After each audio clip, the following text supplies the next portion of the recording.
Okay, hold on. I have a game ready, believe it or not. Somewhere.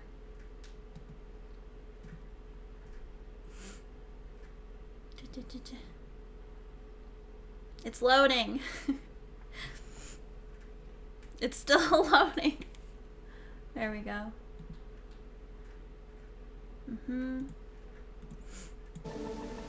My PC is struggling a little bit. Oh man. We're struggling. Might not be able to play this one. Hi guys. Hello. Okay. Who do we have? Austin! Austin, thank you so much for the Prime. And 58 months, that's so mind-blowing. I cannot believe it. That's crazy. And Jen, and Ferret, and Soul, and Darian, and Sassy. And Ferret! Did I say Ferret? Hi, Ferret. Okay. Let's try. This one might be too, like, demanding on my PC. We'll see. We'll see how it goes.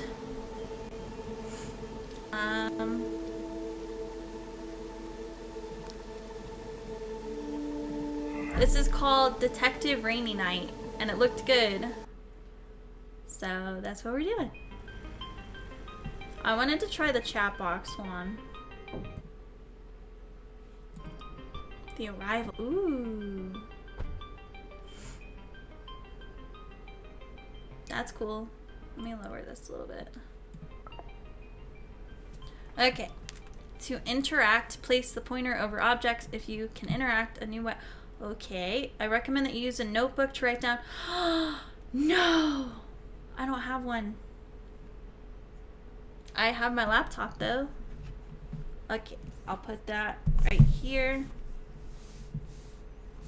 And bring up my notes. And we will keep notes. Cool. Oh no! It's making a noise. Hold on.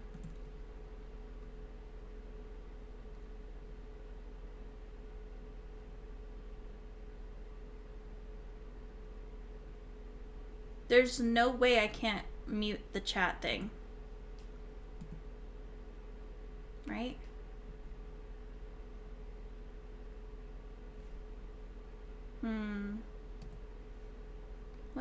What audio source is that? Can you guys send a message, a chat, please? Oh, now it's not doing it. Weird, whatever. Okay. I have a thing ready for notes, sorry. Ooh. This looks cool. I'm not a nerd. Who said that? Who told you that?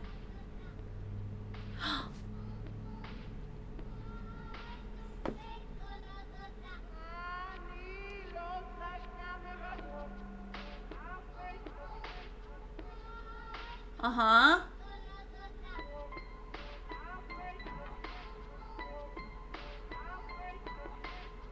I like your taste in music. Not really, but I'm gonna try and be nice. Hello? Oh.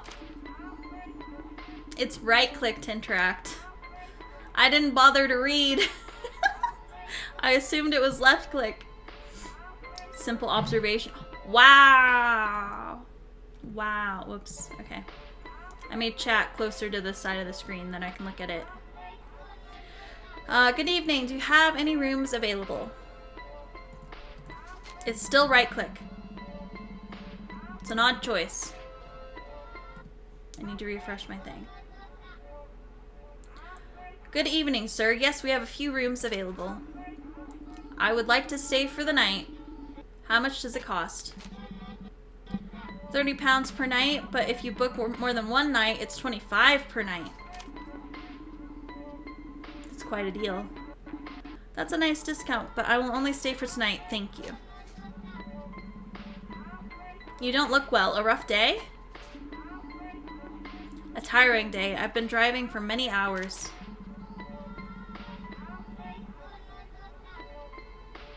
What brings you to such a remote place? I'm investigating some disappearances in the area. I've heard something about that. Are you a police officer or a private detective? Maybe that's too many questions. I should be the one asking. Ooh! Damn. Get told, sir. I'm sorry, sir. I didn't mean to bother you. I'm just very curious.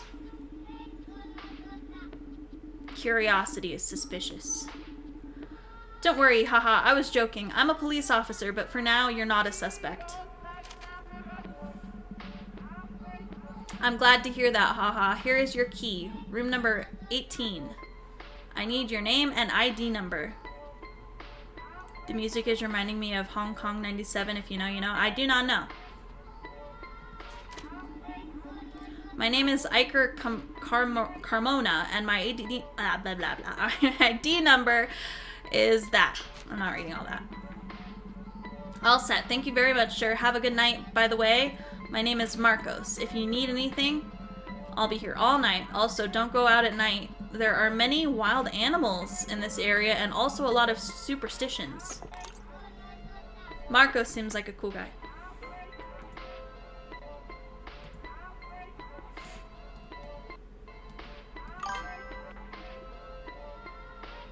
Did it again. How am I gonna catch the... Okay, whatever. I'll worry about it another stream. The point is it doesn't do it every time, so that's good enough for me. Sir, please. You can't go there. Oh, sorry. Oh, there! Okay. What are you looking at?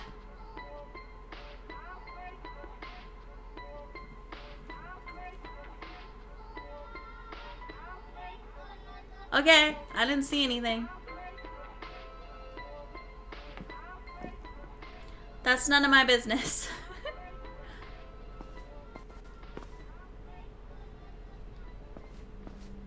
I like the sky graphics. Feels very realistic. I like it. Okay, I'm gonna assume it's upstairs. 18 is a big number. Oh my god, I'm so freaking smart. Look. Wait, can I look in other rooms? No! I want to spy on people. I'm gonna go look and see if I can look in any other rooms, because then we'll know that that room... Okay, it really sounds like somebody's following me when I walk. Then we'll know that that room is sus. And bad things are probably gonna happen in there later. Everyone has their curtains closed. Can I knock on any doors yet? No.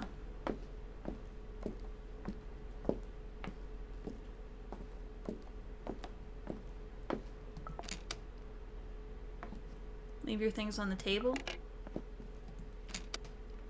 Okay.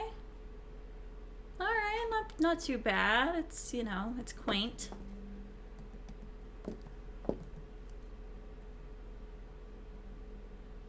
What is this mirror? This is a weird... I have to turn off the chat box. It's gonna drive me nuts. It has to be done.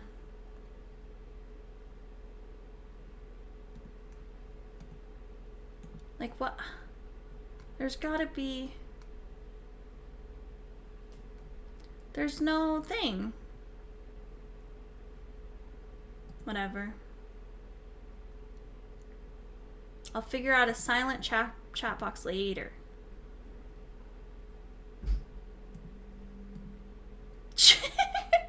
I'm not deleting you. Well, I kind of am. But you're not, like, deleted. Well, I guess you kind of are. Sorry. An escape. Who's in there? Who's in there? Okay, I can't look.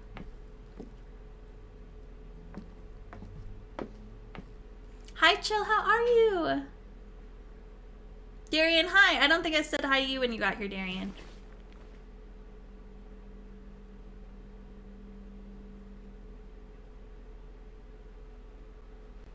I haven't had anything that I've needed to keep notes of yet.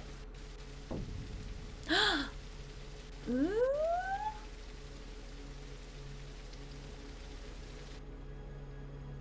I did? You were here at the start? My memory is bad. Sorry. Go see why they are arguing.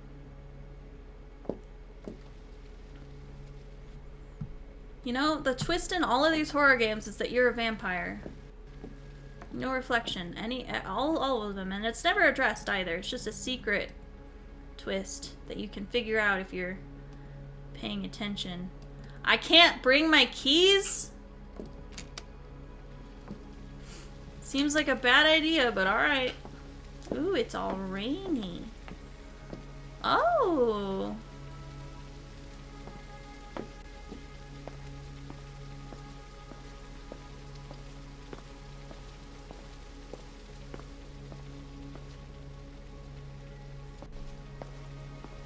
I'm gonna stand in the rain because I can see you guys better out here. Good morning. What's going on? And who the hell are you? Okay, calm down, Salvatore Chris. My name is Iker. I'm a police officer. Calm down and tell me what happened. This is crazy. We can't get out of here. There's no way. What do you mean? Are you not listening to me? Okay, this guy needs to chill. He's kind of cute, though. Just kidding, just kidding. Are you not listening to me? You can't go out. The cars don't work. There's no coverage or electricity. The fog doesn't let you see anything. We are far from any town. Sir, I've already told... Who is this guy in the window? Sir, I've already told you to calm down. I'm sure we'll get service back soon. It's probably just a network issue. And the cars? Why won't the cars work? We are in Silent Hill. Salvatore, there has to be an explanation. Just calm down. You know what? No, I'm with Salvatore, actually. I think that he has a point. We're not freaking out enough. This is some wild thing. Like, everything is broken, and we're gaslighting him and being like, chill. You're just trapped in the middle of nowhere for unknown, mysterious reasons. With, like, scary circumstances that aren't explained. Just calm down. No, we're the bad guys. I'm perfectly calm. Don't tell me what to do. Alright, but I won't repeat myself. We're the bad guy. Mr. Iker, last night there was a warning from the authorities on the radio. In the notice they talked about a big storm. They recommended not leaving the house. Perhaps the electrical failure was due to the storm. But the thing about the cars is strange. Well, we'll have to wait then. Marcos, are there emergency supplies? Do you have any working phones? Yes, sir. There is enough food in the kitchen for a few days. I have a corded phone connected to a small emergency generator, but it doesn't work. It makes a strange noise. I'll try using it.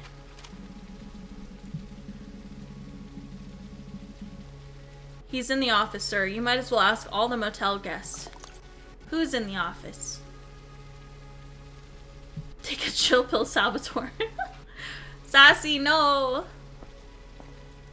Oh, this is the kitchen. Does every motel have one of these where it's like a room that's converted? It's kind of a good idea.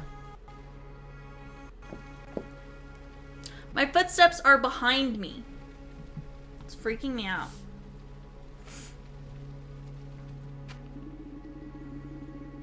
Good morning. I'm Iker, a police officer. I'm talking to all the guests to see if they need anything. Hello, Iker. I'm Fabio Carrillo. Something's wrong. Can you feel it? Oh, I can feel it. Iker can't. Iker is a jerk about it, and likes to gaslight people, but I feel it. What do you mean? I don't know how to explain it. There's something strange in the air. The atmosphere. Okay, Fabio, we're all a bit worried. We don't know what happened, but it's likely that the storm has affected more than we thought. No, sir, it wasn't the storm. It's this place. I knew I shouldn't have come here, but last night I was so hungry. So hungry. It was unbearable. I had to come. Unbearable? How long had you gone without eating?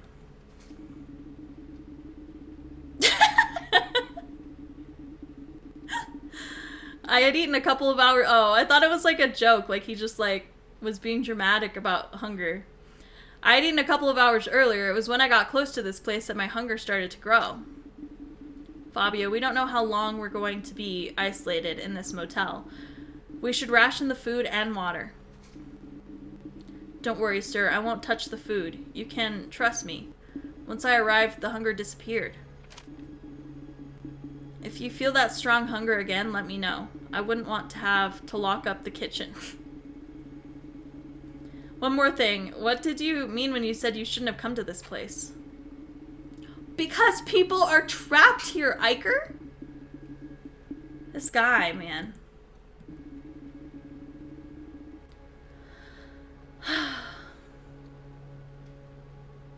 People talk, sir. There are many legends about this place. Disappearances, strange things, supernatural creatures. We have a lot of respect for this place. I don't believe in those things, but thanks for the warning, Fabio. I understand, sir, but I can't say the same. Talk to guests and try to use the office phone. There is a list of guests in the office. They will be near your rooms.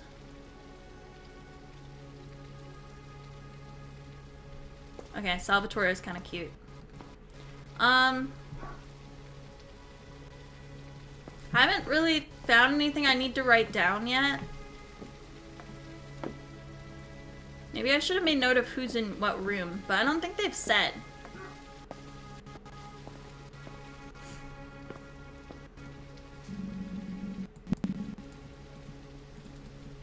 Okay. I wanted to talk to Salvatore again. Can I get Fabio's room? Have you already spoken with this person? In all caps? Damn. Sorry. Where is Alu? He needs to hear that Salvatore is cute. Oh, man. Good morning. I'm Iker, police officer. I'm trying to find a working phone. Good morning, Iker. I'm Nicholas Lind. Sorry, but neither my phone nor my wife's is working. Do you need anything? We don't know how long we'll be stuck here. I like it. Like what? Have you seen that woman? I think her name is Elena Bilches. Alu! Alu. The good news is, he's not real. Elena Bilches. She's gorgeous. Didn't he just say he had a wife? Men ain't shit. I don't mind being stuck here with her. Didn't you say you were with your wife? Yes, my wife is fine for a while. But you always need something more, don't you think? Nicholas, I'm not interested in your love life. No offense. I need to know if everything's okay or if you need an... I can skip the little animation. Oh my god. I wish I had discovered this sooner. Come on, Iker. Add a little spice to life. Do you have Elena's number? I'm sure you want something with her too. Bruh. Is Alu cute? Alu is cute. This is not a joke. We could be in a really serious situation, and you're only thinking about extramarital affairs. I like to enjoy life, Iker. You should try it. Do whatever you want, but don't make things harder for me. I don't want any fights or arguments. We're all already too nervous. I can't promise anything.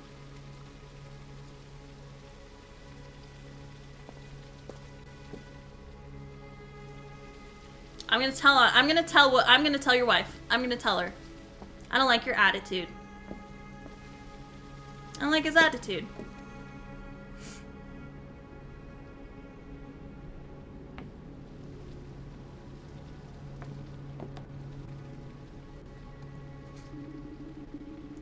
Good morning, my name is Iker. Are you Nicholas's wife?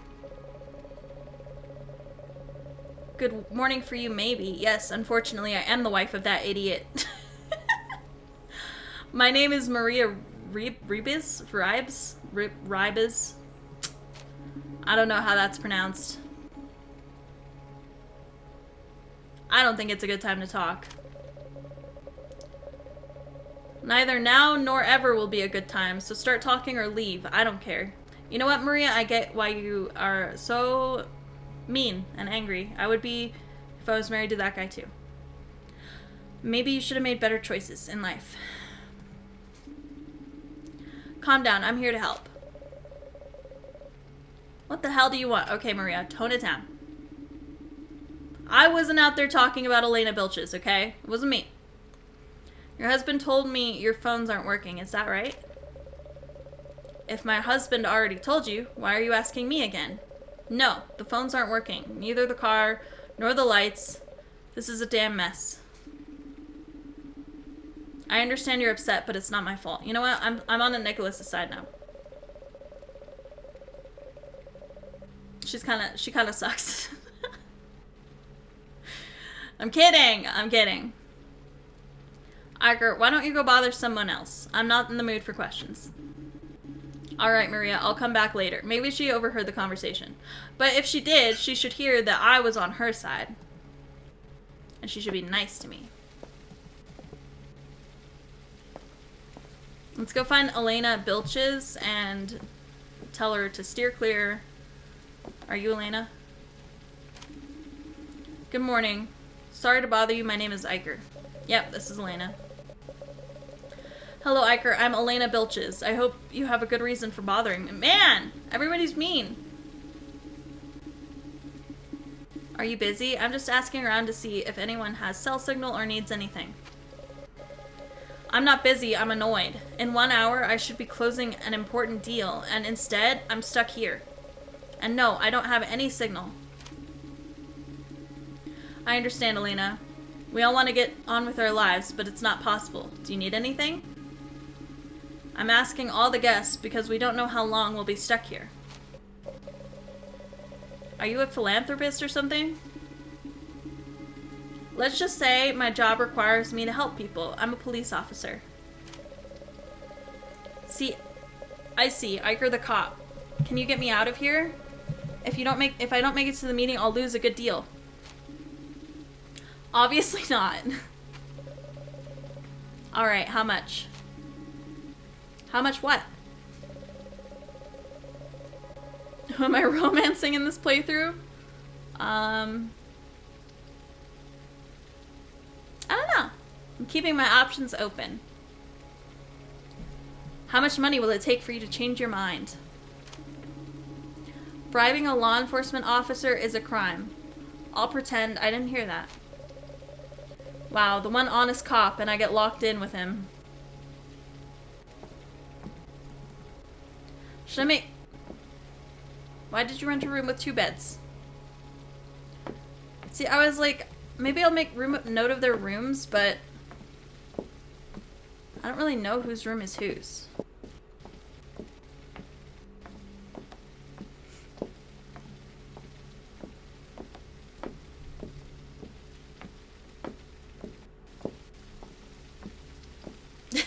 Clearly Salvatore. I mean...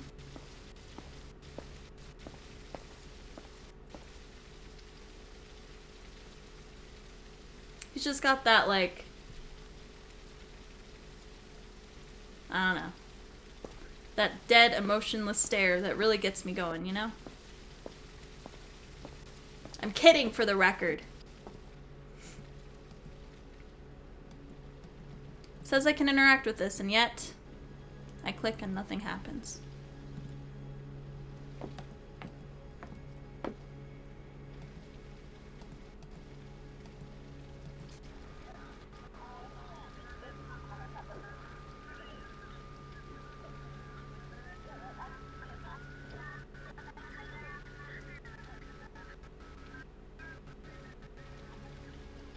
What a strange sound. I better ask the other motel guests to see if anyone has coverage. I already did that. I didn't think it's out of order, I think. Oh, this is the list over here.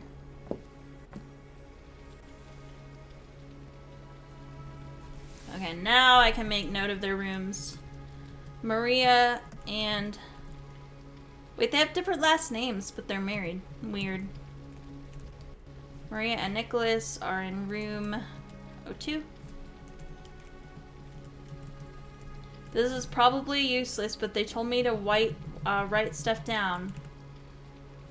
So I'm gonna. Felicia.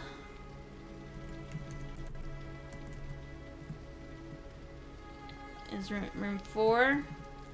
Fabio, 07. Whoops. Elena is 11. Salvatore is staying alone. I'm making note of. In 15. And I'm obviously in 18. Okay. So we gotta find Felicia. She's in 4.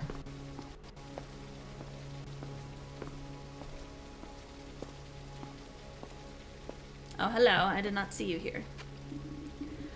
Good morning. My name is Iker. I'm a police officer. I'm talking to all the guests to see if anyone needs anything. Ask that witch. Have you spoken to her yet? She's from the Bilches family. I'm sure she has everything she wants. Have you seen how she dresses? Why is it that some people are so lucky and others so unlucky? Okay. I didn't ask for all of your resentment towards Elena Bilches. Just wanted to know if I could help. What's your name? I'm Felicia Hamill, but what does that matter? Felicia, I'll decide what matters and what doesn't. Right now, it's important for you to tell me if you need anything. We don't know how long we're going to be stuck here. Stuck? Why? Well, it seems that the vehicles are not working. The roads are closed because a big storm is approaching. And furthermore, it seems that no mobile phones are working. Does your phone have coverage and some battery? Oh god, now that you mention it, I don't have a signal. I thought it was just because we're in the middle of nowhere. And how is it possible the vehicles aren't working? How is that possible? My car worked perfectly last night, now it doesn't? What sense does that make? Wait, how do we know that all of them don't work? Like, obviously I haven't tried mine. Obviously she hasn't tried hers. You know? I'm just saying. In 2024, is it really impossible to communicate with anyone? Welcome to life, Felicia. It sucks here. In places this remote, when the weather's bad, it's pretty common to lose communication. And the fact that we've lost communication and all the cars have stopped working, doesn't that make all of us suspects? I understand your concern, and I know it's a strange situation, but we can't lose our cool. First, I need to make sure everyone is okay. Then I'll start looking for a culprit. Can I help you? I'd rather you didn't. If you see something suspicious, let me know, but don't go interrogating anyone. It could be dangerous. Okay. She's my favorite so far. I gave the stare. I don't give the stare.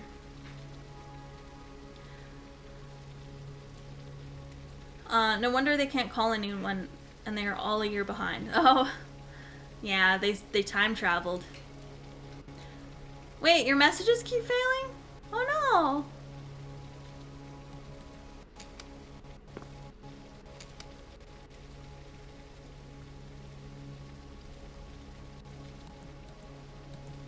What was that door sound?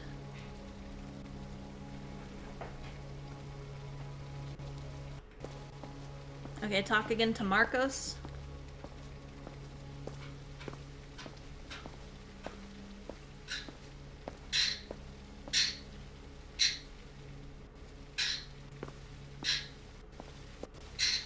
Twitch is being very twitchy. That's not good.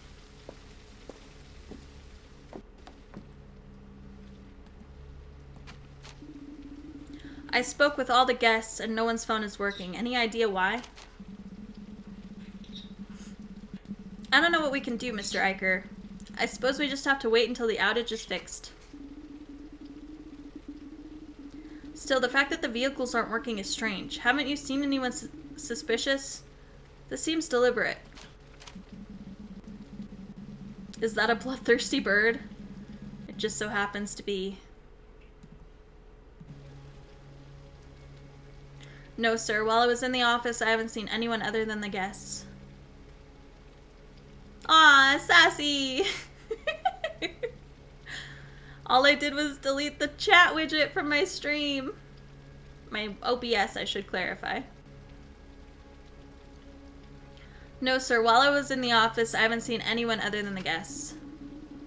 Then it must have been one of the guests. Or they got through undetected. Right? Mr. Eicher, I don't think it was a guest. Then what do you think happened? I've lived here all my life, sir. I've never seen a storm like this before. I only know the local legends about strange things happening during big storms, and they're not good. Now I'm curious. Can you tell me one of those legends, even if it's just to pass the time? I don't know much, sir. Only when my grandfather used to tell me. He said that every 100 years, for 5 days, a massive storm would isolate part of the region. And what happened to the people caught in the storm? Well, there are several versions. Some say they disappeared without a trace. Others say they died violently. And some say that those who returned were no longer the same people. I couldn't tell you which legend is true. Well, let's hope none of them are true, haha. God willing, Mr. Eicher. Why don't you go eat something? I haven't seen you eat since you arrived last night. Good idea, Marcos. I'm gonna go make something to eat. We'll talk later. I kind of like it here. We could be a family. We could all just be one big happy family. Where did Salvatore go? I'll let him know. I'll let him know we live here now and that we're family.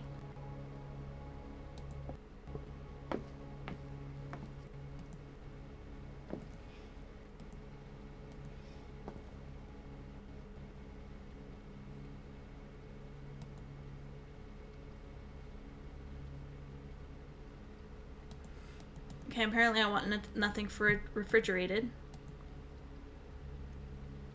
Let me heat up this banana in the microwave. Just kidding.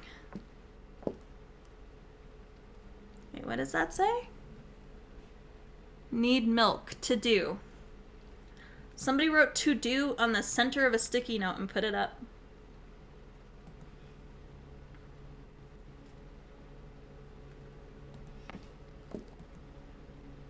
Can I crouch? Nope.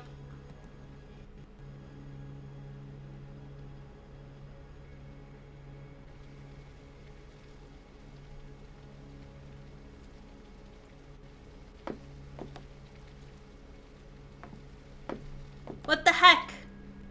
Is there food in my room? Oh, put a saucepan on the camping stove.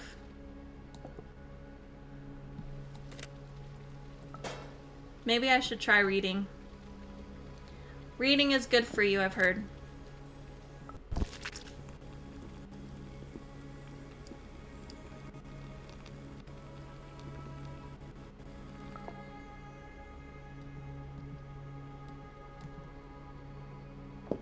the heck?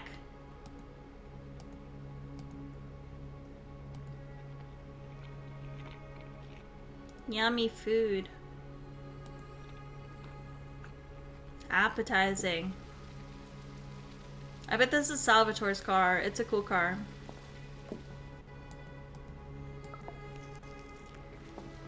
Okay, I'm gonna go rest. I guess I'm like calling it a night with the detectiving. All I did was like talk to everyone. I kind of suck as a detective.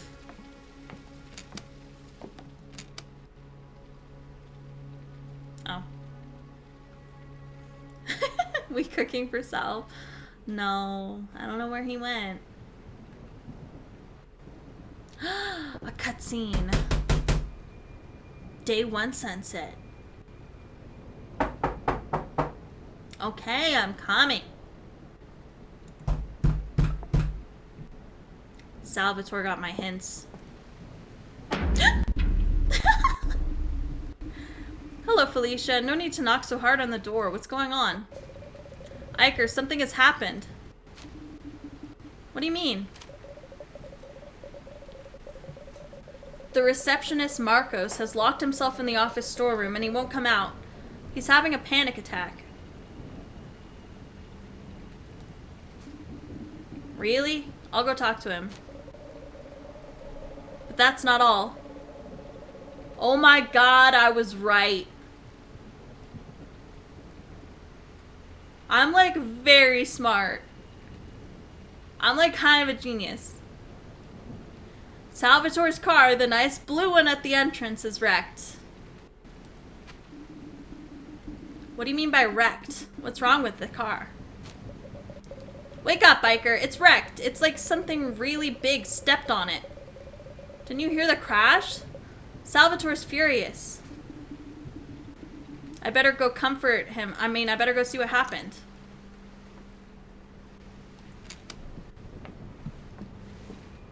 Ah, damn it. I'm still a vampire.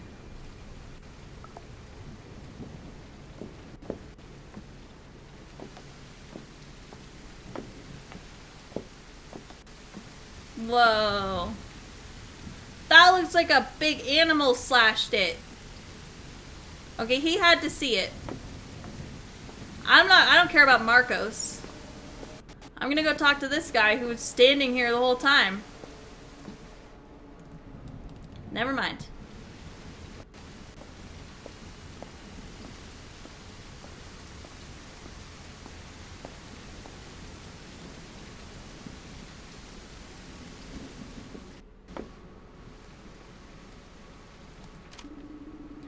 Hello. The cop again? You better do your job right this time. He's flirting with me. What happened? Have you seen my car? It's wrecked. It must have been Marcos, no doubt. I don't know how, but he's involved. I'm gonna find out what happened. Officer Iker, I swear it wasn't me. Okay, Marcos, it's fine. Come out and explain what happened. I promise nothing will happen to you. I can't. It's gonna come back for sure. Come out, you coward. What did you do to my car? Salvatore, calm down. Let him explain.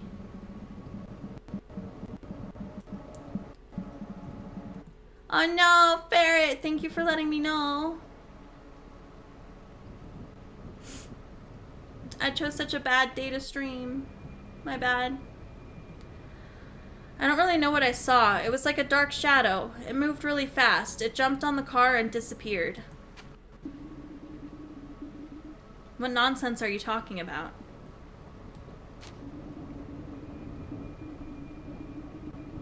Marcos, can you give me a more detailed description?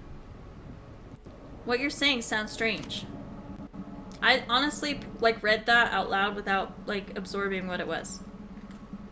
I can't, Officer Iker. It was like a shadow. I don't know anything else. I ran and locked myself in. You should all do the same. Can an animal do that to a car? I don't know, Salvatore. I'm going to check out the car to see if I can find any clues. What if he's right? Maybe that animal will come back. Highlight message is the only one that lets mine go through. Huh. That's so weird. Wonder why only a few people would be unaffected? Hopefully they fix it soon.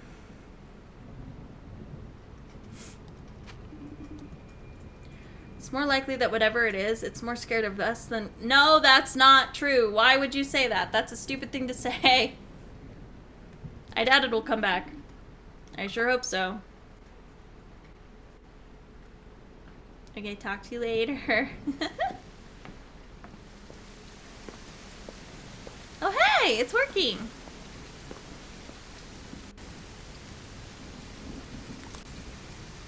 These scratches have gone through the sheet metal of the car. Can an animal do this? What kind of animal would it be? The impact was so strong that the door fell.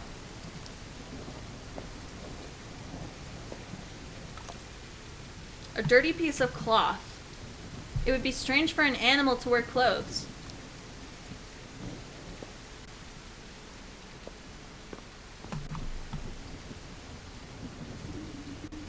This is very strange. I don't think an animal or a person could do something like this. So what happened? He's like so cute. Oh, wait, hold on. I have just the thing for this. I haven't set up a hockey yet. Okay.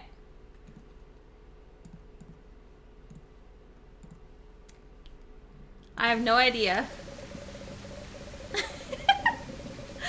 What if we ask the others to see if anyone saw something? Exactly. Someone must have seen that thing. Alright, but I'll handle questioning everyone. Agreed? Obviously, I'm not gonna do your job.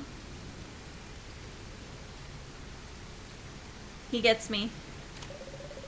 Iker, I can help. I love investigating. Elena Bilches is hiding something, I'm sure of it. Felicia, seriously. Don't do anything and don't accuse anyone without any evidence. I mean it.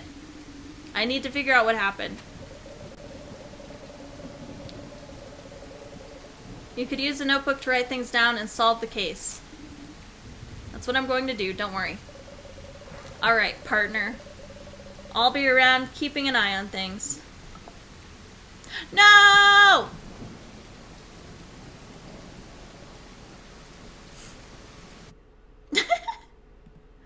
Well, we have to say goodbye to Salvatore. For now.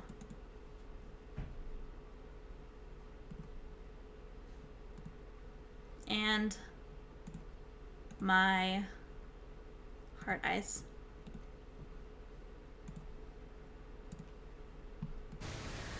Okay. The game just closed. Well, fear not, I have another game ready to go. It's called The Bathroom Dilemma. So, that's what we're doing.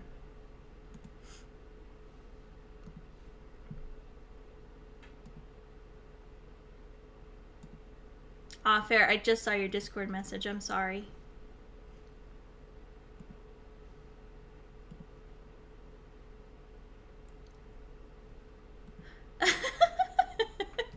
I pretty correctly?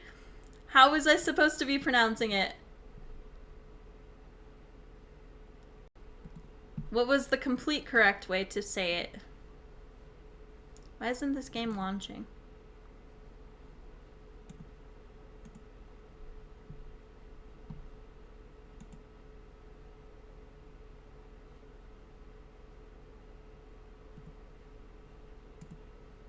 There we go.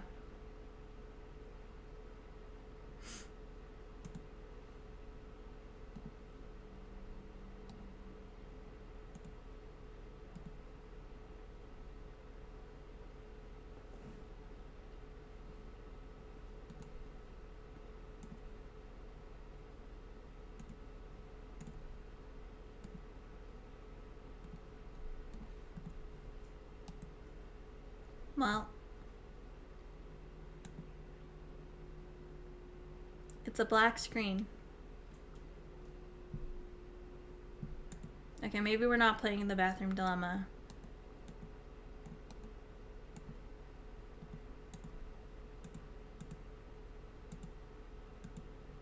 Yeah, I got a couple errors and it closed, so I didn't want to play it that bad. I'm not gonna lie, I have other options. So we will go with one of those.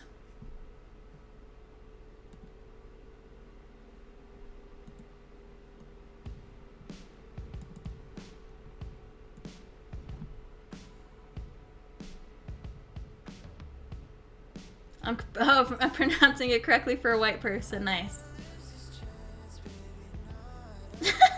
Fair. What a funny dilemma.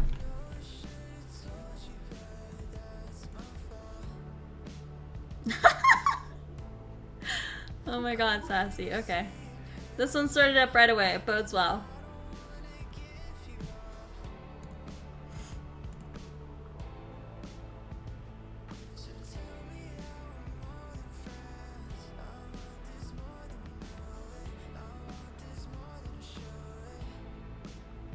This is the best part of the song.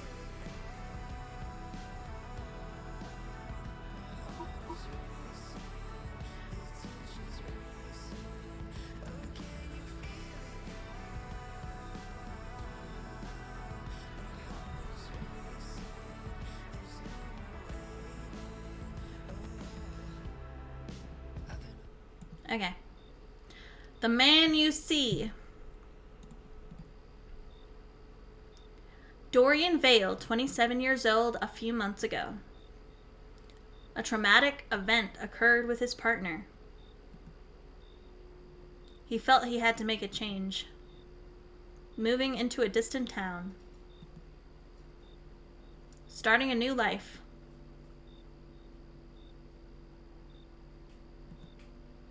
You're Dorian.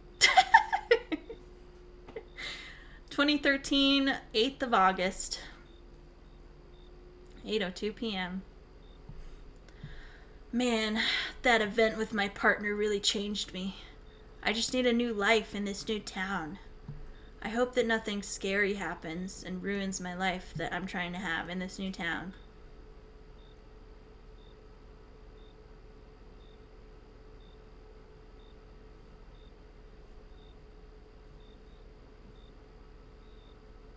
The heck?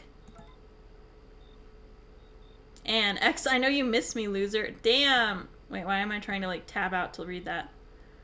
Thought I'd blocked her. Oh wait, my phone's blocking. I thought I blocked her number. Okay, hold on. There we go. I don't think I need my laptop anymore, so I'm gonna set that aside. It tricked me saying I needed notes. The bus was arriving.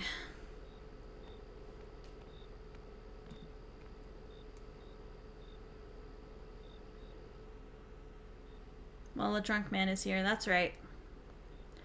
Finally arrived at the grocery store.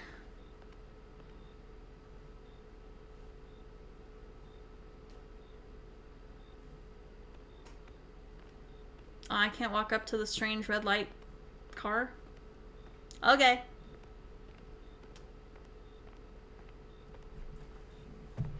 Let me move it like right there.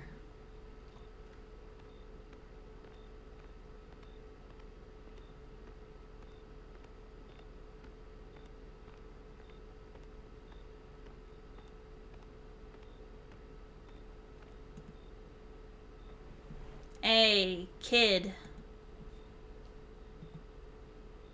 Can you buy me a beer? Won't you buy one yourself? Does it look like I have money? Well, that ain't my problem. Fuck off then.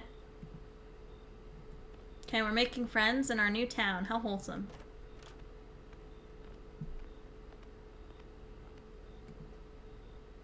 Hey, I'm Miss Salvatore, by the way. Hey, you work here? Nah, just doing some business. Business in a grocery store? Yeah, business is business. Doesn't matter where you do it.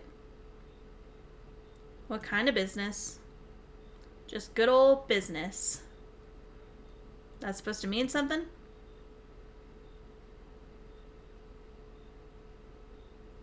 So what are you even buying? Nothing really, just comparing prices. Old habit, even if there's not much to compare anymore. You know this place is basically empty, right? Good talk.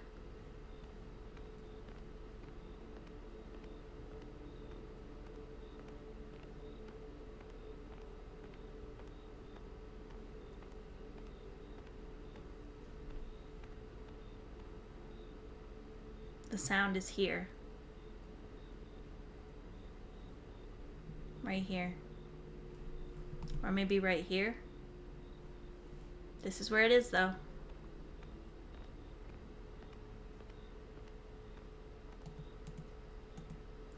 Are you ready to check out? Y'all play some weird-ass music in here. I can't click that one. Not yet.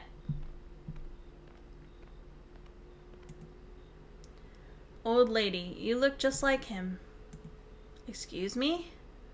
My son. I can tell how heartbroken you are. Just like him. How do you... He used to be such a nice young man. Well, that was depressing. Anyway, time for snackies. Let's get some snacks for my snackies and then snack on the snackies. That's the plan. If I can pick up anything.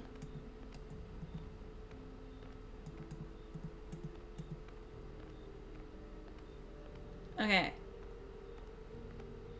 Let's go back to the music spot.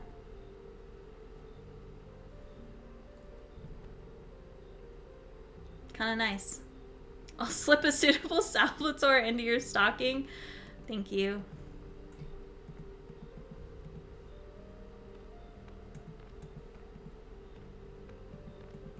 The heck?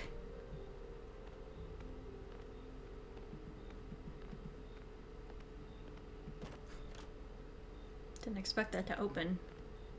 This is like, this gas station is like a asset on a store somewhere, by the way.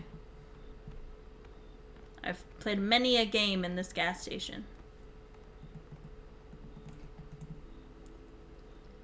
Oh my god, I know this one. This is the nostalgia song. Okay, I'll stop getting distracted. I want ice cream. There's like no objective or anything, so...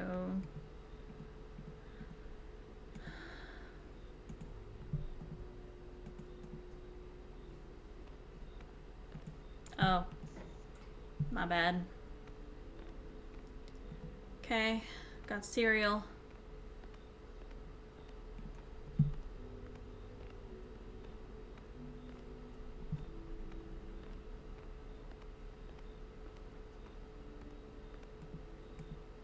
Chicken, vegetables, and fruit.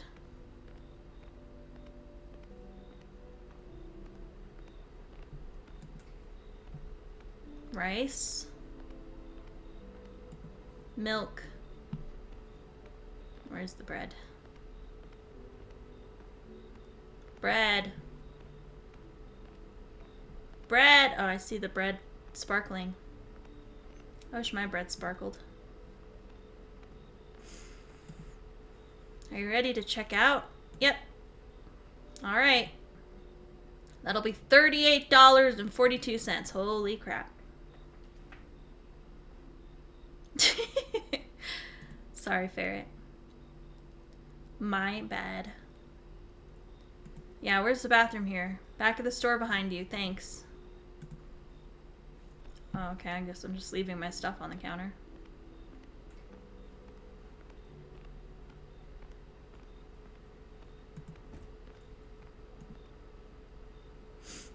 Add edible glitter to it. That's a good plan.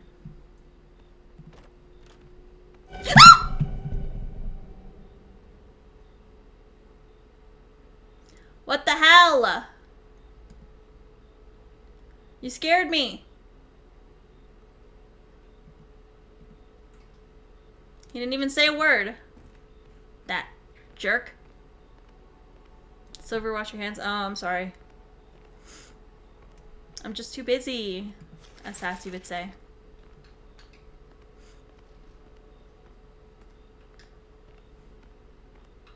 Was this here before? Damn. Taco Van. I want a taco. I love tacos. Hey there, you new around here, just passing through. Just moved in.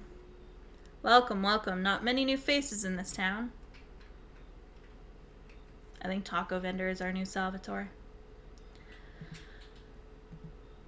You look tired. Rough week. Something about your eyes, like they've seen something they shouldn't have. How'd you get going?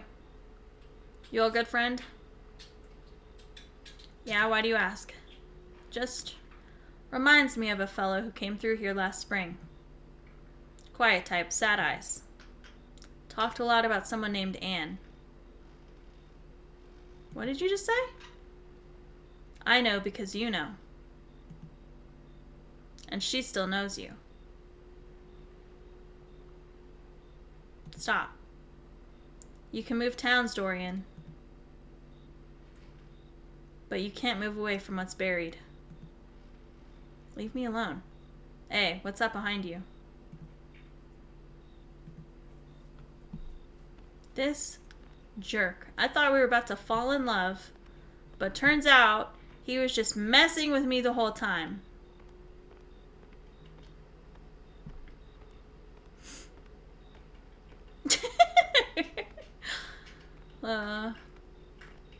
There's another one for the cute counter.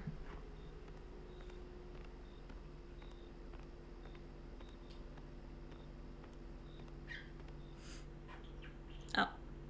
Put groceries in the fridge. I was tired. Just gonna put groceries away and take a shower.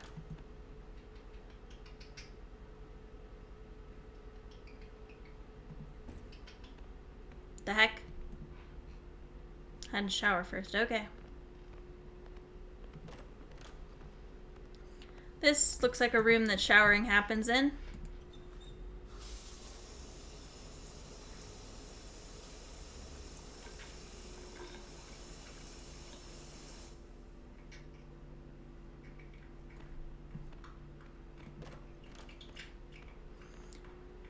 I know I just bought groceries, but I'm too tired to make food. Oh. That's honestly so real of us.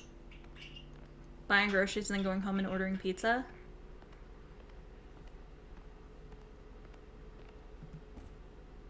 Hello, Tony's Pizza. How can I help you? Hi, I'd like to order a large pepperoni pizza for delivery. You know what would be really, really weird? If somebody out there, like, just never tried pepperoni pizza. You know? Like, wouldn't that be really strange and weird? Alright, what's your address? Great. It'll be there in about 15 minutes. Alright. I can unpack stuff while I wait. There are people like that. I've heard of a few. Okay. Guess I'll just leave the box there. I love how I levitate while unpacking. That's how I prefer to unpack as well.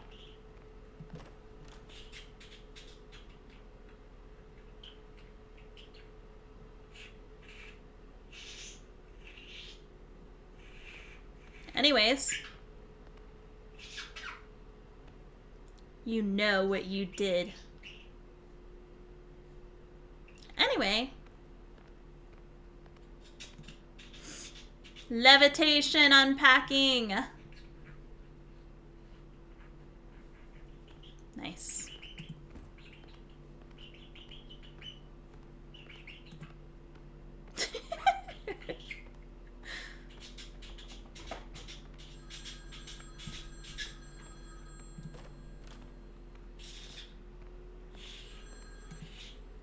That's an old ringtone for this phone to be playing. Hello? Hey, how have you been? You loser, don't pretend like you don't recognize my voice. Anne, how the hell did you get this number? You don't know the kind of connections I have. Don't call me. I know you miss me, Dorian. Even had to leave town to try and forget about me. And what about you? Drinking like you always did? Yeah, so what? Don't complain. You're the boring loser. Hang up. Freaking jerk. We probably killed her, though. I'm guessing that's the twist. Spoiler alert, if I'm right, which I might not be. My friend has never had a PB&J before. You know what? I learned recently that's more of an American thing. I was surprised. As a, like, tone-deaf, not culturally experienced American would be. Throw out boxes. Where do I throw them out at, though? Where's the... Was there a trash can in here? Do I take them outside? No.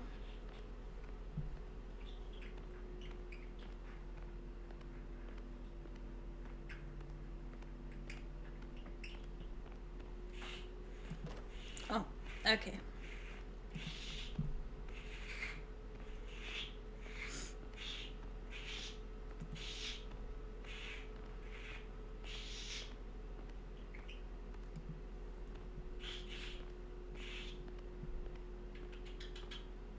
They're in Chicago, then they have no excuse.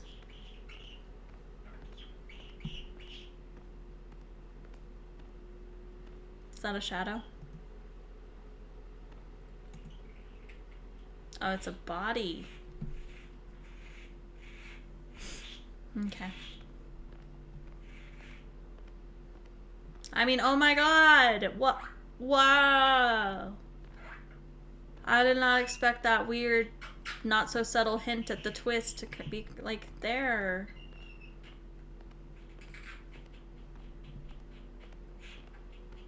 It's gone. These sound effects are killing me.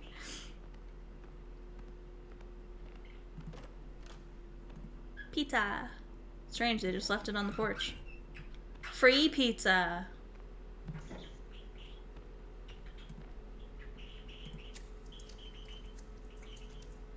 Oh, lovely.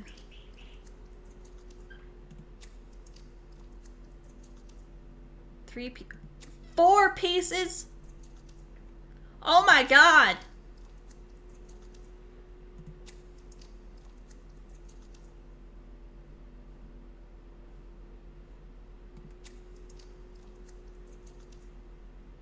My stomach could never.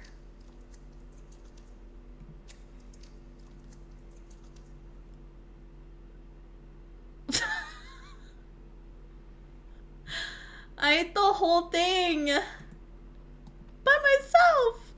You know what? He's depressed. He deserves it, I guess. I feel like that would just make yourself sick, but you know.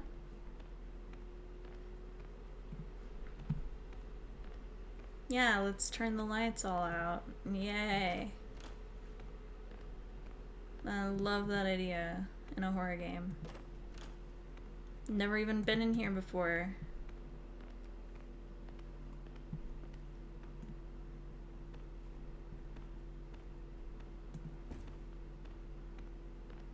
Go to bed. Don't mind if I do.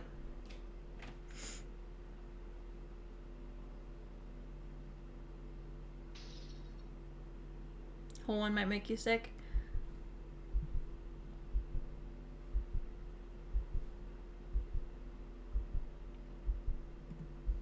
Anyway, back to sleep. Not my problem. What are these walls made of? Oh, it's wallpaper, but for a second it looked like, you know those like wood sheet things? Plywood, that's what I'm thinking of. Looked like plywood texture. The drunk guy? Wait, is the drunk guy me? I have to call the police.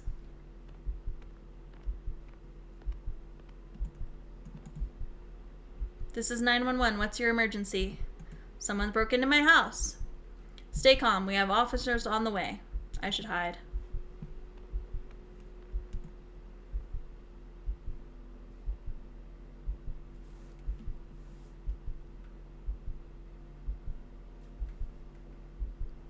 I mean, he's really drunk. I feel like I could win in a fight.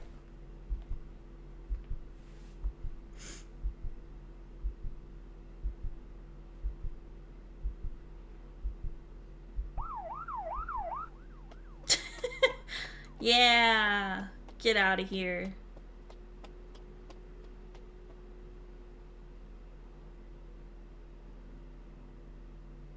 Really, Silver eating a whole pizza in one sitting? I was hungry! 16 hours later. Oh, damn. Okay, I didn't see that part of the twist coming. You're awake. Good. How are you feeling, Dorian? Where am I? You're at Westview Psychiatric Care. A secure wing. You were brought in last night after the incident at your house. Oh, so that did happen. Let's start with the man you kept seeing.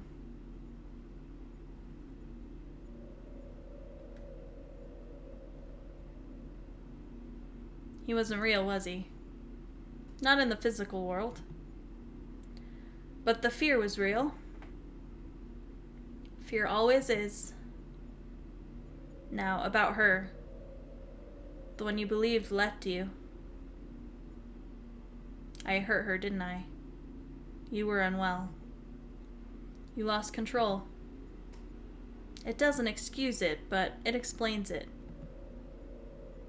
When she died, something inside you fractured. You tried to rebuild reality in pieces. The old man, the figure, the taco vendor. All versions of the guilt you couldn't process. So I'm just a monster, aren't I? Monsters don't ask that question. People do. You're a person who needs help. And can still be helped. Dorian, listen to me. Are we about to kiss? You're not here to be punished. You're here to get better. What happened can't be undone. But you can learn to live past it. That's what you deserve. A chance to start again. The right way this time. I want to get better. Yes, Dorian. One day. You will.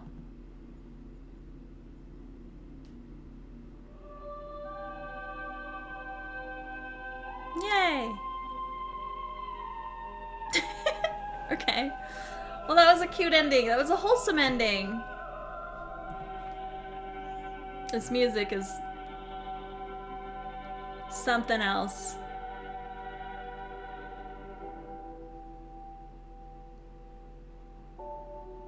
Aww.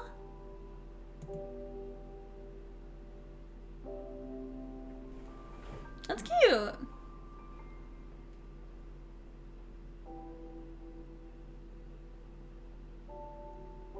Okay. I think we'll probably call it there for tonight. Or we could do one more. Let's do one more. If this game will ever close. Oh, I'm pausing it. Oh, they put the menu in white over a white background. Okay. I did something that made it easier to close. Hell yeah. All right. Okay. I have one more downloaded. It's perfect.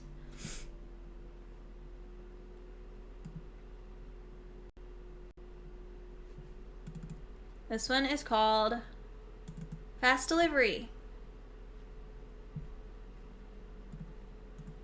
Let's see if it's also a fast load up. That would be nice. That would be preferable.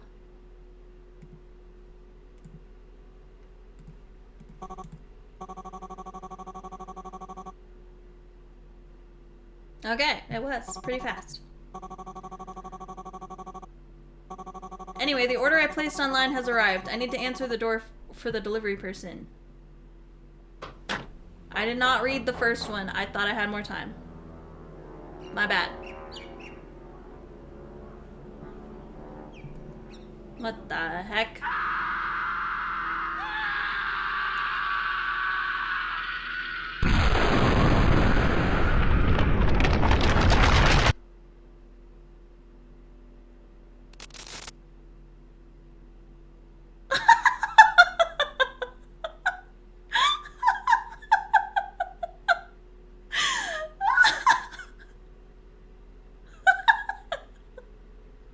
The game closed.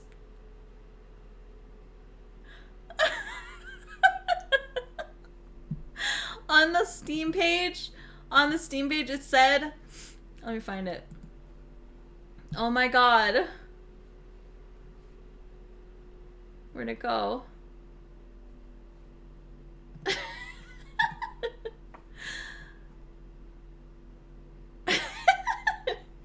It said, hold on. Fast Delivery is a game made for the 20-second game jam, so you should expect it to last not very long. Okay, I didn't see the 20-second game jam part. I'm not gonna lie. I saw that it was made for a game jam, but I didn't see the 20-second game jam. So that's my bad. Okay. That was awesome. Anyway. Hi, Cincy, how are you? Let's play another one. Did it last 22 seconds? I don't know. That's a good question. Okay, let's look.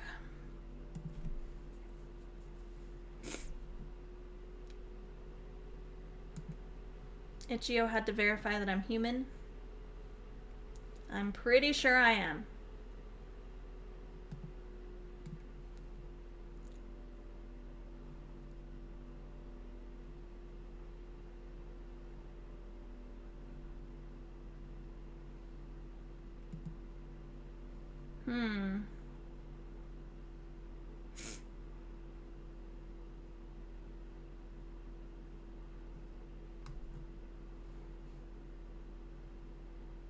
Oh.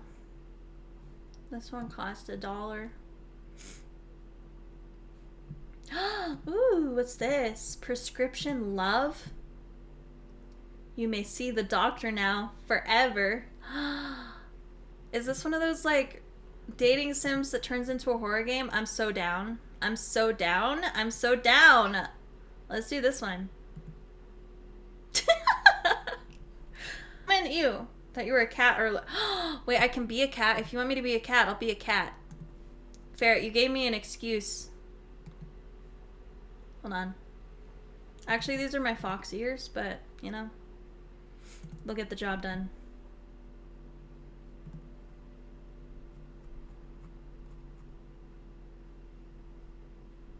Where is it? This one.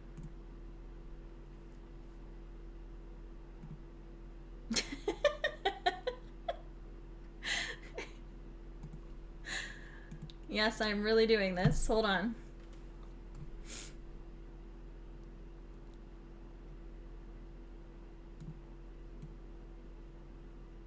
Yeah! I'm a cat.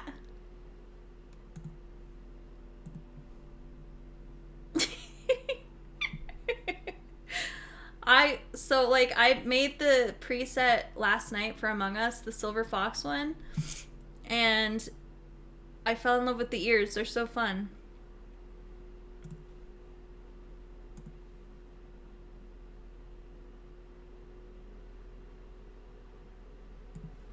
All right.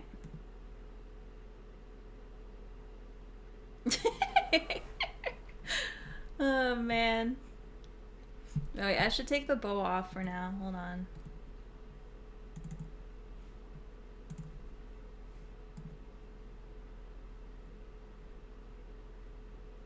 I'm gonna get this all sorted. I'm still like in the process of like finalizing all my presets and stuff, but I'm gonna have it all set up with hotkeys eventually.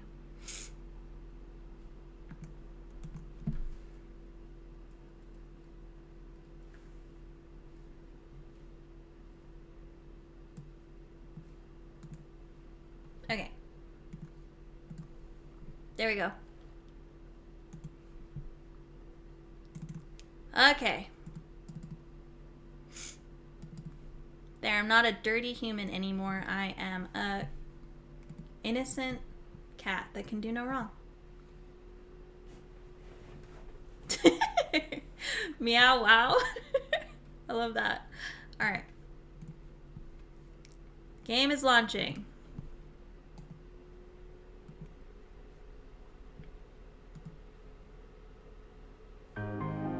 Whoa.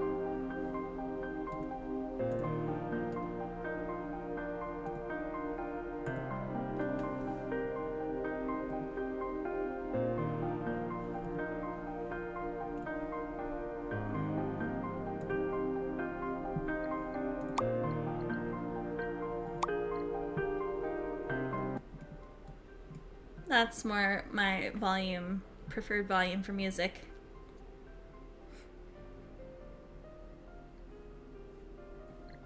Okay.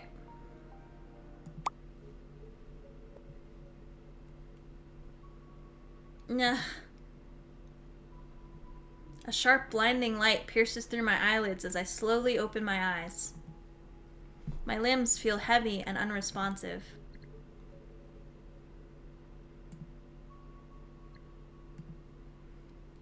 As if the bed had become part of me. What?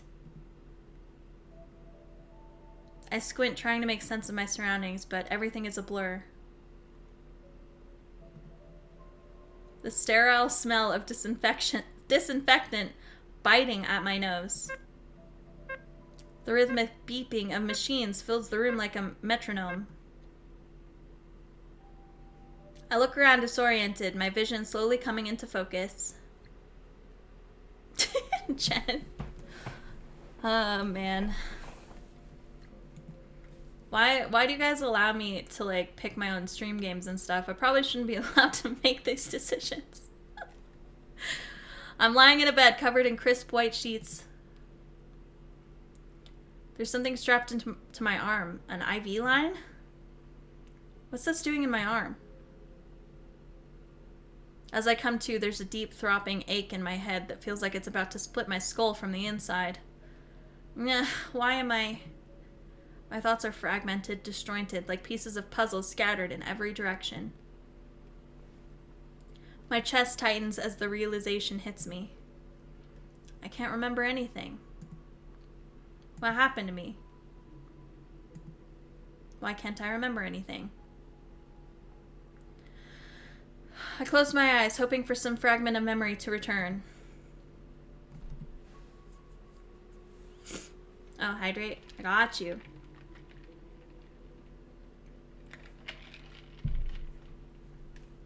I'm making you play Minesweeper every stream? You're a Minesweeper streamer now? Okay. I finally found my calling. Thank you, Ferret. Think. Just think. Nothing. My breathing quickens, my hands clutching the sheets in fear. How can I not remember anything? Why is everything blank? I have liquid! Every effort to remember ends with nothing. Just a void where my memory should be. I try to sit up, but a sharp pain shoots through my head, and I collapse back into the pillow.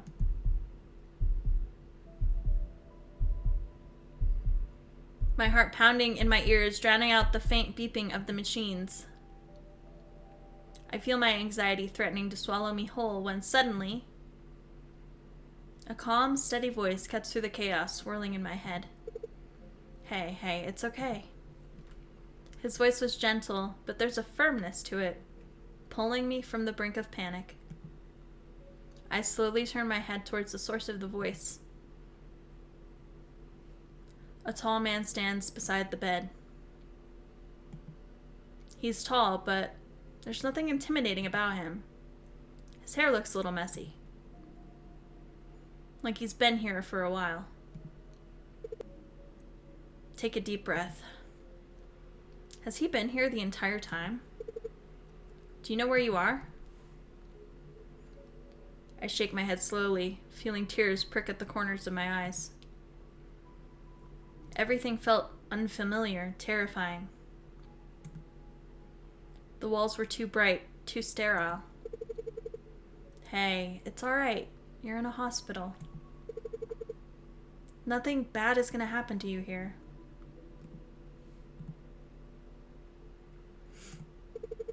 Especially not with me around. The most important thing right now is that you're awake and talking. I take a deep breath. Whoops. Hold on. I'll catch it on the stream preview. Feeling the tightness in my chest start to loosen. His words are meant to comfort, and they did, in a way. But they also left me with questions. So many questions that my head felt even heavier than before. Do you remember your name? Oh, right, my name. What was my name again?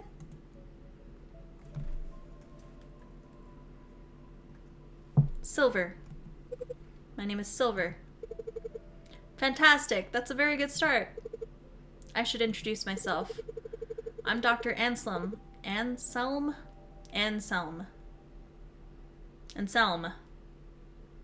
I was in charge of your surgery and have been overseeing your care since you were brought in. Surgery? I had surgery? What the heck happened to me? Yes, you were brought in with a traumatic brain injury. You were admitted with a skull fracture, leading to internal bleeding and swelling of the brain. Emergency surgery was crucial to relieve the pressure on your brain. I stared at him, unable to fully process the magnitude of what he was saying. Can we get a darker hospital? I doubt that there is such an option, but I will try. There's choices? I love choices.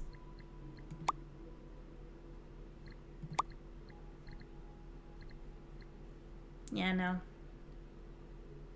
Sorry. We must deal with the brightness.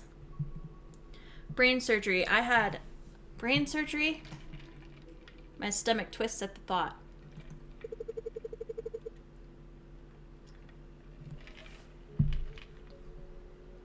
It was a very delicate procedure, but you came through it well. Since then, I've been monitoring you closely, waiting for you to wake up. You have been unconscious for a little over 2 days. The idea that I've been under his care all this time, that he's been watching over me while I was unconscious, is both strange and oddly comforting. I know this is a lot to take in, but I promise you're in good hands. I could see it in the way he spoke, the careful way he monitored my reactions, as if he was measuring every word to avoid overwhelming me. With the initial shock of my situation beginning to settle, a pressing question rises to the forefront of my mind. Do you know what happened to me? Did someone do this to me? For the first time, I saw a flicker of uncertainty in his expression. I'm afraid I don't have the answers. That you were found unconscious and brought in by paramedics. From what I can tell, the significant impact suggests a forceful blow. Or possibly a fall. Unfortunately, I don't have any more details beyond that. There were no witnesses. The people who found you didn't see what happened. They found you lying unconscious on the floor and called for help. A chill runs down my spine as his words sink in. No witnesses? I bet he did it! He did it. It's him. He did it. This is a horror game. We can't forget. We can't get lulled into a sense of security when we know that we found this in the horror game section. It was probably him. He fell in love with me. Damn it, this always happens. The blank spaces in my memory suddenly feel much larger and darker. This must be a sick joke. So no one knows how I ended up like this? I wish I had more information for you. Sometimes with injuries like this, the memory can be slow to return. Or it may never come back at all. But what's important is that we focus on your recovery. Oh, there, that's a little better. I swallow hard, the knot in my throat tightening. The idea that no one knows what happened.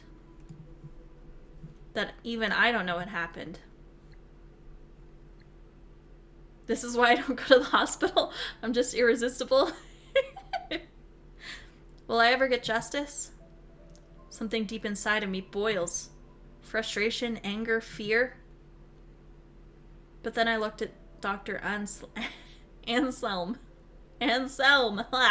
That's such a hard name to say. The genuine concern and kindness in his eyes, and I simply feel safe. He's been here since the beginning, watching over me, guiding my care. Even though he doesn't have all the answers, he's still here ready to help me. Thank you for everything. I don't know how to even begin to thank you. A slight blush rises to his cheeks, catching me off guard. He waved a hand dismissively, clearly flustered. Oh, don't be silly. You don't owe me anything, Silver. I'm just glad I could help. Really, I don't know how to express how grateful I am. You're too kind. He glanced away for a moment, gathering himself before turning back at me. I'm just doing my job. Watching you recover, that's more than enough for me. Whatever happened, I'm going to do everything I can to help you through it. I take a deep breath, feeling a little steadier than before. I could feel the sincerity behind his words, his modesty almost endearing. The way he said my name, it wasn't clinical or detached. It made me feel like I was more than just another patient to him. Dr. Anselm takes a step back, giving a reassuring nod. I think it's best if you try to get some rest now. Your body still needs some time to heal. I managed to grab his attention before he turned away. Wait, can I contact my family? Just to let them know I'm okay? They haven't heard from me in days. I'm sure I must have worried them. A pang of unease hit me. Why hadn't anyone visited me? Oh, well, I'm afraid it's past the hospital's curfew. I can't make any calls at this hour. But don't worry, I'll make sure to get in touch with them first thing in the morning. The thought of waiting until morning feels like an eternity. Are you sure? I know it's the hospital's rule, but the disappointment was heavy in my voice. He sighed and gently placed a hand on my head. I know it's hard, but right now the best thing you can do is focus on getting a good night's rest. His hand rested there a moment longer before he pulled away. Your body has been through a lot, and rest is crucial for your recovery. I promise as soon as it's morning, we'll make those calls. Your family will be the first to know. Okay. I murmured, unsure but too tired to argue. Just try to relax now. The severity of my situation still lingers, but there's also a sense of exhaustion settling over me, pulling at my eyelids and making my body feel heavy. Maybe he's right. Maybe rest is exactly what I need right now. All right, I'll go to bed now. Thank you, Dr. Anselm. His eyes twinkled softly. You're welcome. If you need anything, don't hesitate to press the call button. Rest well. We'll talk more in the morning. With that, he turns and quietly leaves the room, closing the door softly behind him. I'm left alone with my thoughts and the steady beeping of this heart monitor beside me. The room feels quiet and still, but there's a sense of safety in knowing that help is just a button press away. I close my eyes, trying to focus on my breathing, letting the sounds of hospital fade into the background. The weight of the day presses down on me, and slowly, as I drift off, I hold on to the hope that tomorrow will bring more answers, and finally, the sound of a familiar voice. My sleep was suddenly interrupted. A soft creak that echoed through the room. My eyes flutter open, but I was too groggy to fully register the sound. Was that my imagination? I groaned internally. Ugh, I can't be bothered. I shifted in bed, wanting to go back to sleep, letting my eyes close again, eager to sink back into sleep, but then I heard it again. A slow, deliberate creak like someone was gently pushing the door. Still half asleep, I tried to ignore it. I told myself it was nothing. Maybe the nurses were checking in?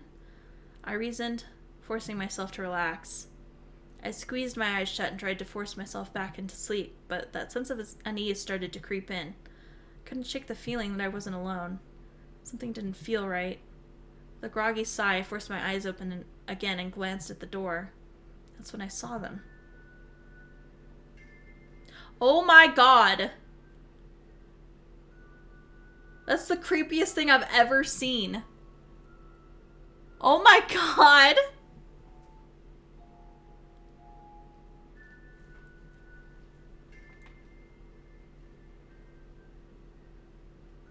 I hate it!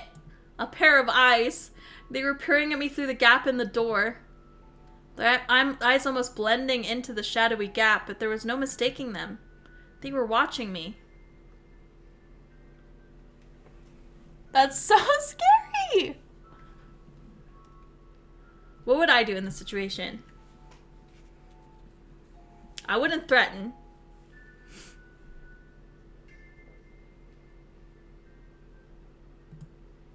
Hello?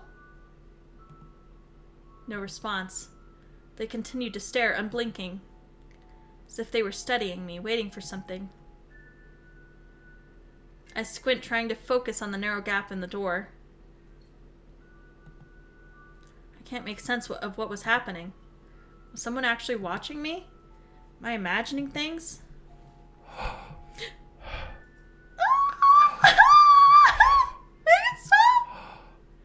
Nope!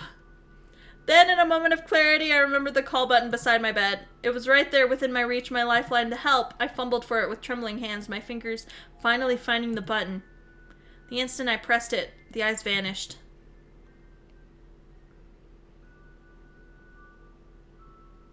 One moment they were there, and the next they were gone, as if they had never existed.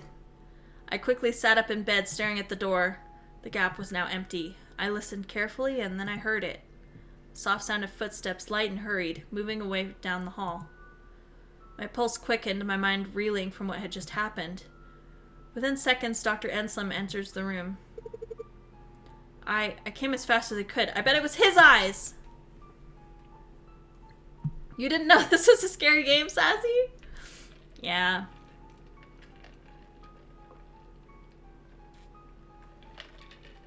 I'm invested. I came as fast as I could. His eyes immediately swept the room, searching for some unseen threat. I could see concern in his expression as he turned to me. Is everything all right? You pressed the call button. Did something happen? Someone was... I saw eyes staring at me, and they vanished the moment I pressed the button. I watched his eyes scan the room. He walked over to the door, glanced into the hallway before turning back to me. There doesn't seem to be anyone. You know, sometimes I knew he was going to do this. Sometimes when we're exhausted, we see things that aren't really there. It's not unusual, especially when under a lot of stress. I shook my head. No, I'm sure of what I saw. They were right there. I even heard footsteps leaving after I pressed the button. Don't worry, I'll have someone check the security cameras to see if anyone was in the hall. For now, try to get some rest. I promise nothing bad is going to happen to you. He gave me a reassuring smile before leaving, but I could see the uncertainty in his eyes. As the door closed, I lay back down. I glanced at the door, half expecting to see those eyes again. I knew I wouldn't be able to sleep now, not after what I saw. Before I knew it, morning had arrived. I must have fell asleep somehow despite the restless unease from the night before. I still feel exhausted. A soft glow of sunlight filtered into the room. As I blinked against the brightness, I realized that Dr. Anselm was sitting right beside me. Good morning, Silver. How are you feeling? I'm okay. Even as I said it, a deep weariness tugged at me. But I didn't want to worry him. He always seemed so concerned, so invested in my recovery. The last thing I wanted was to add to his burden. About last night. Security couldn't find anything from last night's recording. His words hung in the air. What? Those eyes. Had it really all been in my head? Just a figment of my imagination? But I do hope you managed to get some sleep. I hesitated, unsure of how to respond. It was him! He's lying!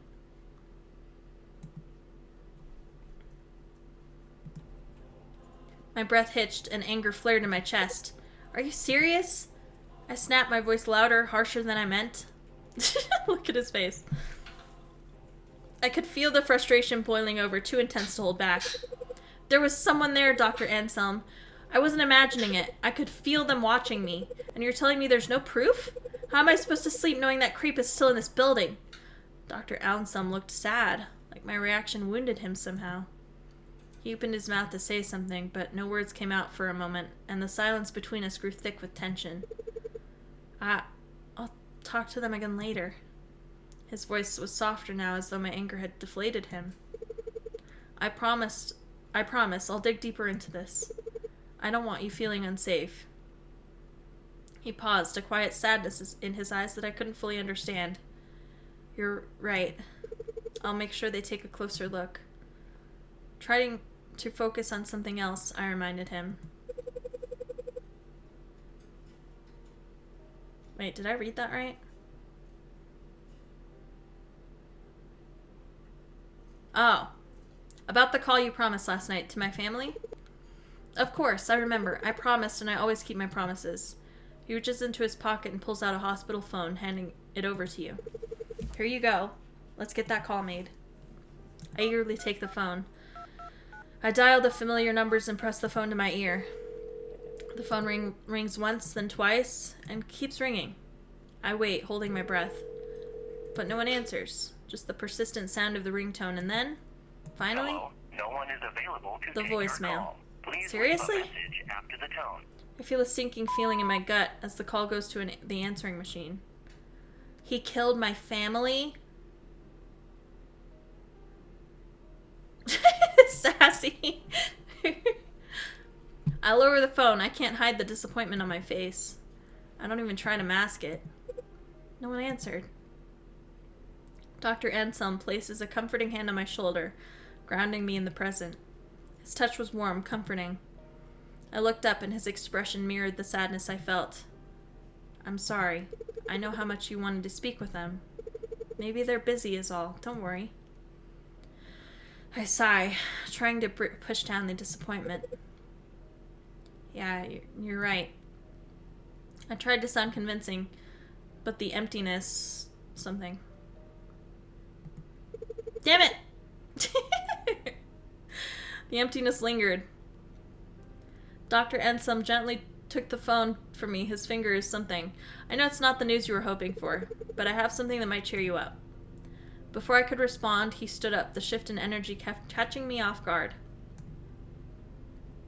With that, he steps out from the room for a moment. Something for me? Whatever he had planned, I hoped it would help take my mind off things. Even for just a little while. He returns carrying a tray with delicious aroma wafting through the air. Ta-da! When it sets down in front of you, I look down at the plate. Eggs and bacon arranged in a smiley face. My eyes widen in surprise, a small smile tugging at my lips. I can't help but smile back at it. Ah, this is adorable. It's like my breakfast is cheering me on. Dr. Anselm chuckles, looking quite pleased with himself. Eggs and bacon are good for the soul, but the smiley face? That's for the spirit. Dr. Anselm watches me closely as I picked up my fork, his eyes gleaming with the quiet anticipation. As I lift the fork to my mouth, I notice a smooth golden sauce pooling at the bottom of the pan, hidden beneath the food. Feeling intrigued, I scoop a bit of it up with the next bite. The moment it hits my tongue, the flavor deepens. Rich, creamy hollandaise sauce with a hint of tang that perfectly balances the savory bacon and eggs. The sauce elevates the meal in a way I hadn't expected. This is amazing. I'm almost in disbelief at how delicious the simple meal is. I take it the smiley face is working its magic? Definitely. But the taste? That's what's really winning me over. The hollandaise sauce adds the smooth, almost buttery richness. There's a big grin on Dr. Anselm's face. He's clearly pleased with my reaction. I thought the sauce might be a nice surprise. Adds a little something extra to bring it all together. You weren't kidding. I take another bite, savoring the way the creamy sauce cuts through the richness of the bacon. You could serve this at a restaurant. I've never had breakfast like this in a hospital before. Well, just wanted to make sure your first meal felt special. I paused, looking at the plate again and then back at him. Wait, did you make this? Mm-hmm. He nods, looking a little embarrassed. Soft blush creeps on his cheeks and he looks down at the floor for a moment before meeting your eyes. Yes, I did. I know hospital food isn't exactly known for being, well, gourmet. I didn't want your first meal to just be survival food. I smile at his clear embarrassment, noticing the way he fidgets slightly. Like he's not used to this kind of attention. Well, you really outdid yourself. Thank you, Dr. Anselm. I really appreciate how much you do to make me feel comfortable despite everything. It's like you always knew how to make things better. Hospital food service would make that? Wait, are you being sarcastic, Parrot? I watched him flush at the compliment. This time he seemed almost bashfully proud, a mix of shyness and happiness sparkling in his eyes. Well, I'm really glad to hear that.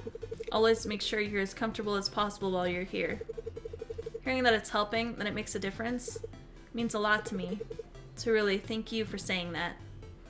His genuine happiness really shone through. It was clear that my compliment had brightened his day in a way that went beyond mere politeness. As I'm about to finish the last bite of breakfast, my eyes drift to the cup of coffee sitting quietly on the tray. Hadn't noticed it the whole time I was enjoying my breakfast. Black, steaming and inviting. I can read despite rumors. I reach for the cup, taking a tentative sip. I instantly paused. It's rich, smooth, with just a slight with just the right hint of bitterness. It's not just good, it tastes exactly like the coffee I make. Not close, not similar, exactly.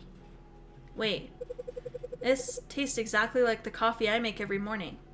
How is that even possible? I know.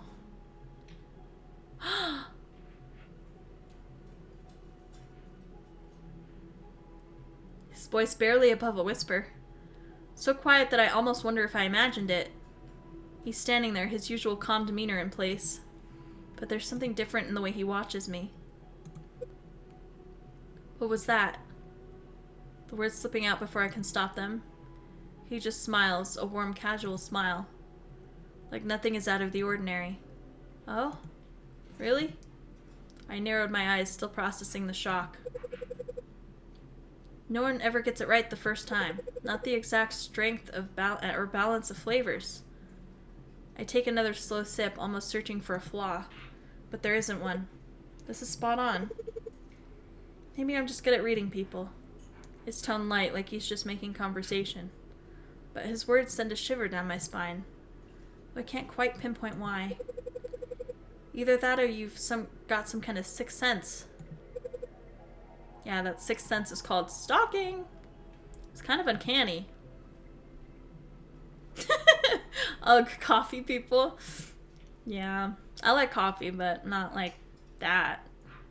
I shake my head, trying to clear my thoughts. Am I overthinking this? I mean, it is just coffee. There's no need to make a big deal out of it. He's made me breakfast, not to mention being nothing but kind to me.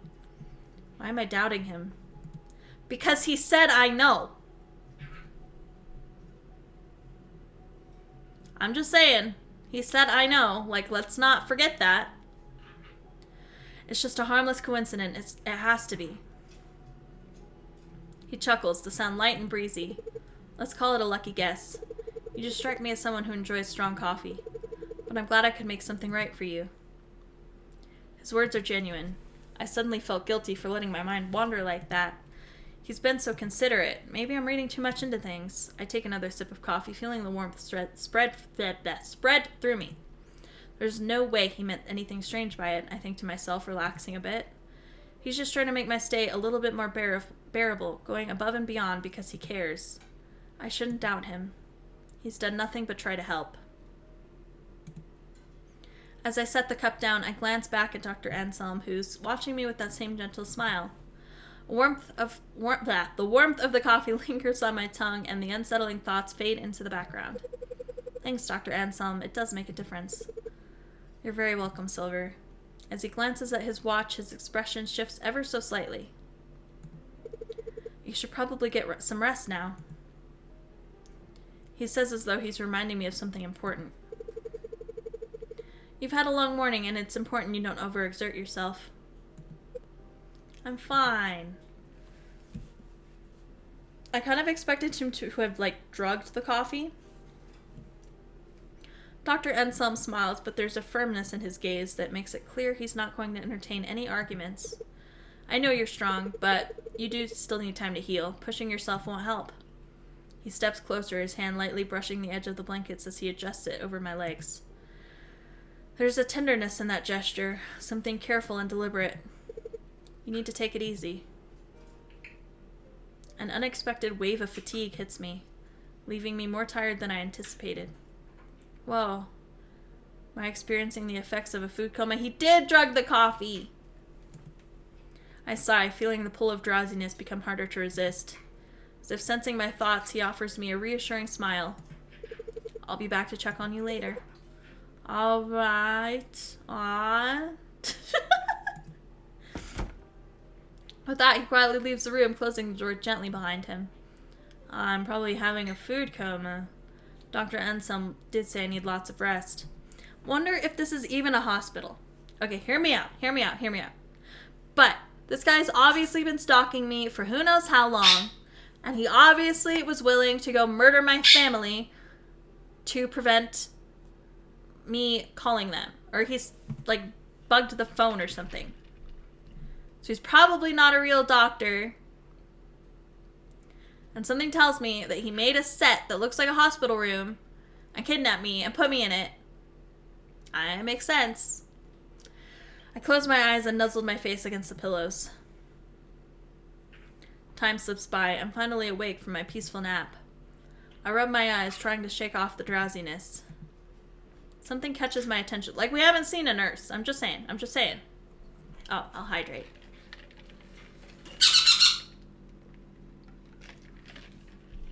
Sweet Pea gets it. Something catches my attention. The door to my room is slightly ajar. Why is the door left open like that? Was it... No, I'm sure I saw Dr. Anselm close the door before he left. Was somebody watching me sleep? Sweet Pea! The sight of the partially open door leaves me feeling on edge. I feel vulnerable, exposed. Okay, guys. I will be right back. Sorry.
Okay.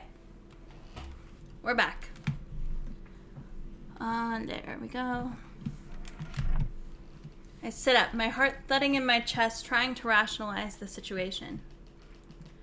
Maybe it's nothing. Maybe it's Maybelline. Suddenly, the door creaks open wider. A figure steps into the room. It's Dr. Anselm. Knock, knock. In actual hospitals, you see the doctor like once and like 8 different nurses. Exactly. Smiling warmly, holding a clipboard in one hand and a small tray with medication in the other. I'm here for your checkup and medication. He notices the fear etched on my face. You look terrified. What's wrong? With my heart still racing, I explained quickly. I was taking a nap, and when I woke up, the door to my room slightly open. It reminded me about what I saw last night. His face changes slightly to one of guilt. His gaze drops to the floor. Oh, I'm so sorry, Silver. I came in earlier to clear away the tray and utensils from your breakfast. I saw you were sleeping, so I tried to leave quietly to not disturb your sleep. I must not have shut the door tightly. I'm really sorry. That must have been so frightening for you. Yeah, the doctor would not be bringing in food and coming and clearing utensils. Anyway, I glance over and realize he's right. The breakfast tray is gone. I hadn't even noticed in my initial panic. A sense of embarrassment creeps in as I realize I may have overreacted. No, I'm sorry, Dr. Anselm. I think last night left me feeling a little paranoid is all. He shakes his head. No need to apologize. It's completely understandable to feel uneasy. I should have been more careful. Your comfort and peace of mind are important. I'm sorry for disturbing that. Thank you, Dr. Anselm. I guess I just needed some time to adjust. Of course. He moves in closer to check my vitals. Let's get your checkup done, shall we? I promise I'll make sure to close the door properly next time. He places the tray of medication on the small table next to me. My eyes fall on the pills. So many pills. What are these for? He lifts the small plastic cup and shakes it lightly, making the pills inside rattle softly. Oh, these? They're painkillers and antibiotics. Given your injuries, it's expected that you'll still experience headaches and occasional bouts of pain. The painkillers will help you recover comfortably while you're here.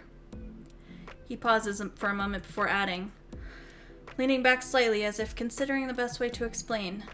Now these, he holds up a larger white and red pill between his fingers, are a bit stronger. A narcotic and analgesic? Analgesic? Whatever. It's a potent painkiller used for intense pain, so don't be alarmed if you find yourself feeling more sleepy than usual. He points out at the antibiotic, ensuring that you're following along, and then continues. Since I had to perform surgery on you, there's always the risk of infection. And I wouldn't want that happening to you.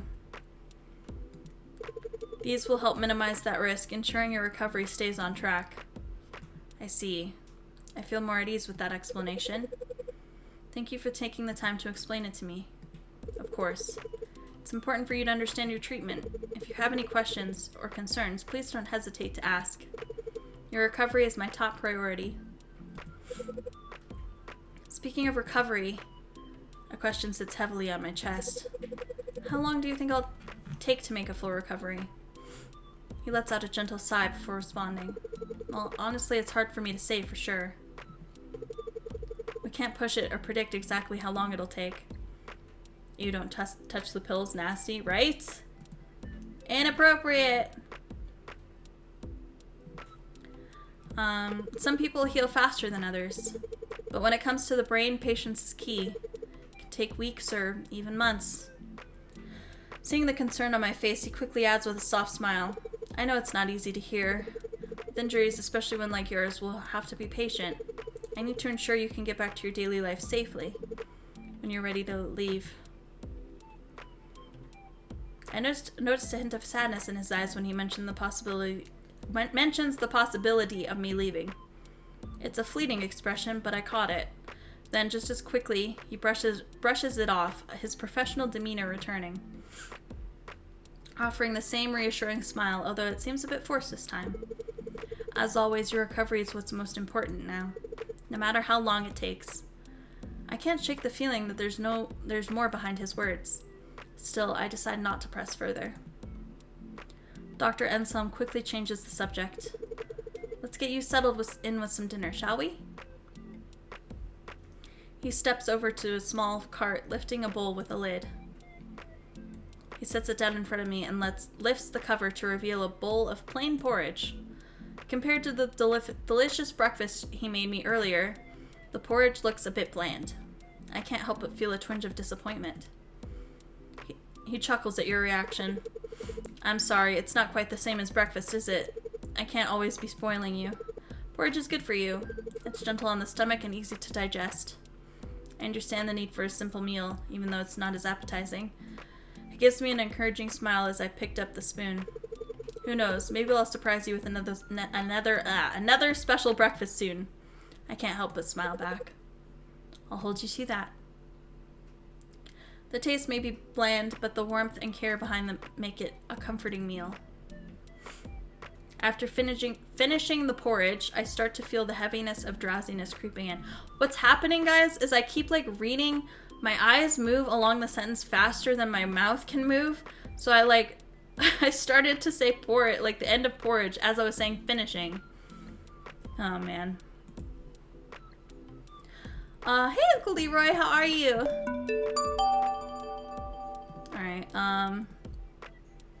must be the medication's kicking in. I struggle to keep my eyelids open.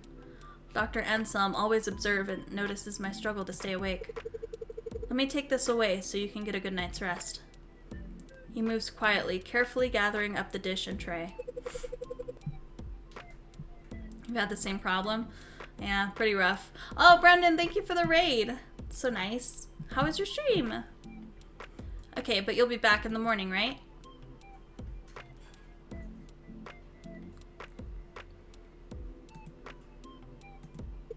Why, of course. I'll be in here in the morning to check on you. Sweet dreams, Silver. Alright, good night, yawn. As the room dims, I hear him softly shutting the door behind him. A simple assurance that the room is secure and safe. With the door closed, I finally allow myself to fall asleep. The world around me fades. When my eyes open again, I'm not in my room. Ooh, scary dream. Marvel's Midnight Suns, nice. I'm standing in a narrow alleyway. The air is thick, hazy, making it hard to see much of anything. Is this gonna be the attack? I start walking, my footsteps barely making a sound in the eerie quiet. Something about this place feels familiar. Almost like I've been here before. But I can't quite put my finger on it. The more I move, the more the sensation gnaws at me, tugging at something deep in my mind. Then it clicks. I'm dreaming.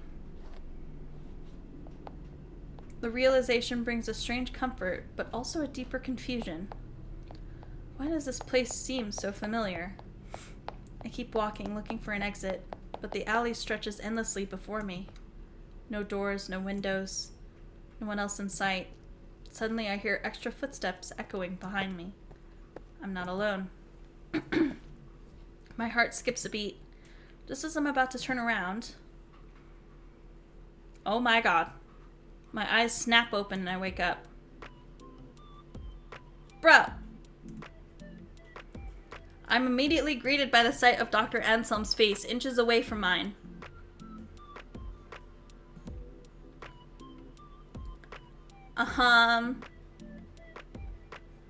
It's like hearing Silver read me a bedtime story. Punch, right? That would be my first reaction. Ah! We both yelp at the same time, startled. He jumps back so fast he nearly knocks over the tray beside my bed. His eyes are wide with shock and he looks as flustered as I feel. My heart's still pounding in my chest, not just from the dream, but from having him this close to my face. I open my mouth, but no words come out, feeling shy under his gaze. My words feel heavy and misplaced. As if they'd only make this moment more awkward. Sorry, he stammers, quickly standing upright. I didn't mean to scare you. Orch's hands fidget nervously. I was just checking your vitals and you looked so peaceful and, it's okay. I mumble, cheeks warm. Suddenly I'm unable to look directly at him. The room feels suddenly too small. There's a lot of silence before he quickly recovers. So, how's your sleep? It was weird, actually. I had this dream about an alleyway. Something flickers across his face. A slight shift in his expression, like he's suddenly paying extra attention. An alleyway? Did I just, call the whole plot of this game? Damn it. What happened? I shrugged, still feeling a bit off from the dream. I was just walking and then I heard footsteps behind me, like someone was following me. But I woke up before I could turn around. He listens carefully, eyes focused on me like he's considering something. There's a moment where I think he might ask more, but he doesn't. He gives a small chuckle. It does sound like a strange dream. But dreams are usually made up of random thoughts and feelings all mixed together. Wouldn't worry too much about it. I release a breath and realize I release a breath I didn't realize I was holding. Yeah, you're right. Thanks for that, Dr. Anselm. Of course. He gestures to a small tray on the bedside table. Anyway, I brought you breakfast. I hope you're hungry. I look over, noticing a bowl of salmon and rice, though some of it has spilled onto the tray. His eyes widen in horror as he notices the mess. Oh no, I didn't realize. I'm so sorry. I can bring you a fresh one. It won't take long. Before he can leave, I reach out, my hand gently stopping him. No, it's fine, really. I want to eat it. It looks delicious. I pick up the spoon and take a bite. The buttery taste of the salmon immediately fills my mouth, and I smile at him. See, it's perfect. I say my words muffled slightly by the food. His face softens, the guilt fading from his face. He watches me for a moment. There's something tender in his gaze that makes my chest warm. I'm glad you're enjoying it, even if it's not exactly how I planned. After savoring the final spoonful of breakfast, I wipe my mouth and glance at Dr. Anselm, who's busy tidying up the tray. Hey, Dr. Anselm? Can I try calling my family again? Of course, let me get you the phone. Maybe I should have asked for the walk. Yeah, I should save, huh? Oh, whoops. Oh. Whatever. He leaves the room briefly and returns with a phone in hand. I dial the number carefully, each press deliberate. I even double-check the numbers to make sure they're right. I bring the phone to my ear, waiting for the familiar ring, but again, there's no answer. I frown. This is the second time they haven't picked up. Something doesn't feel right. I take a closer look at the phone and realize there's no signal. Confused, I ask him, why isn't there any service? Dr. Anselm pauses for a beat before offering a quick response. What?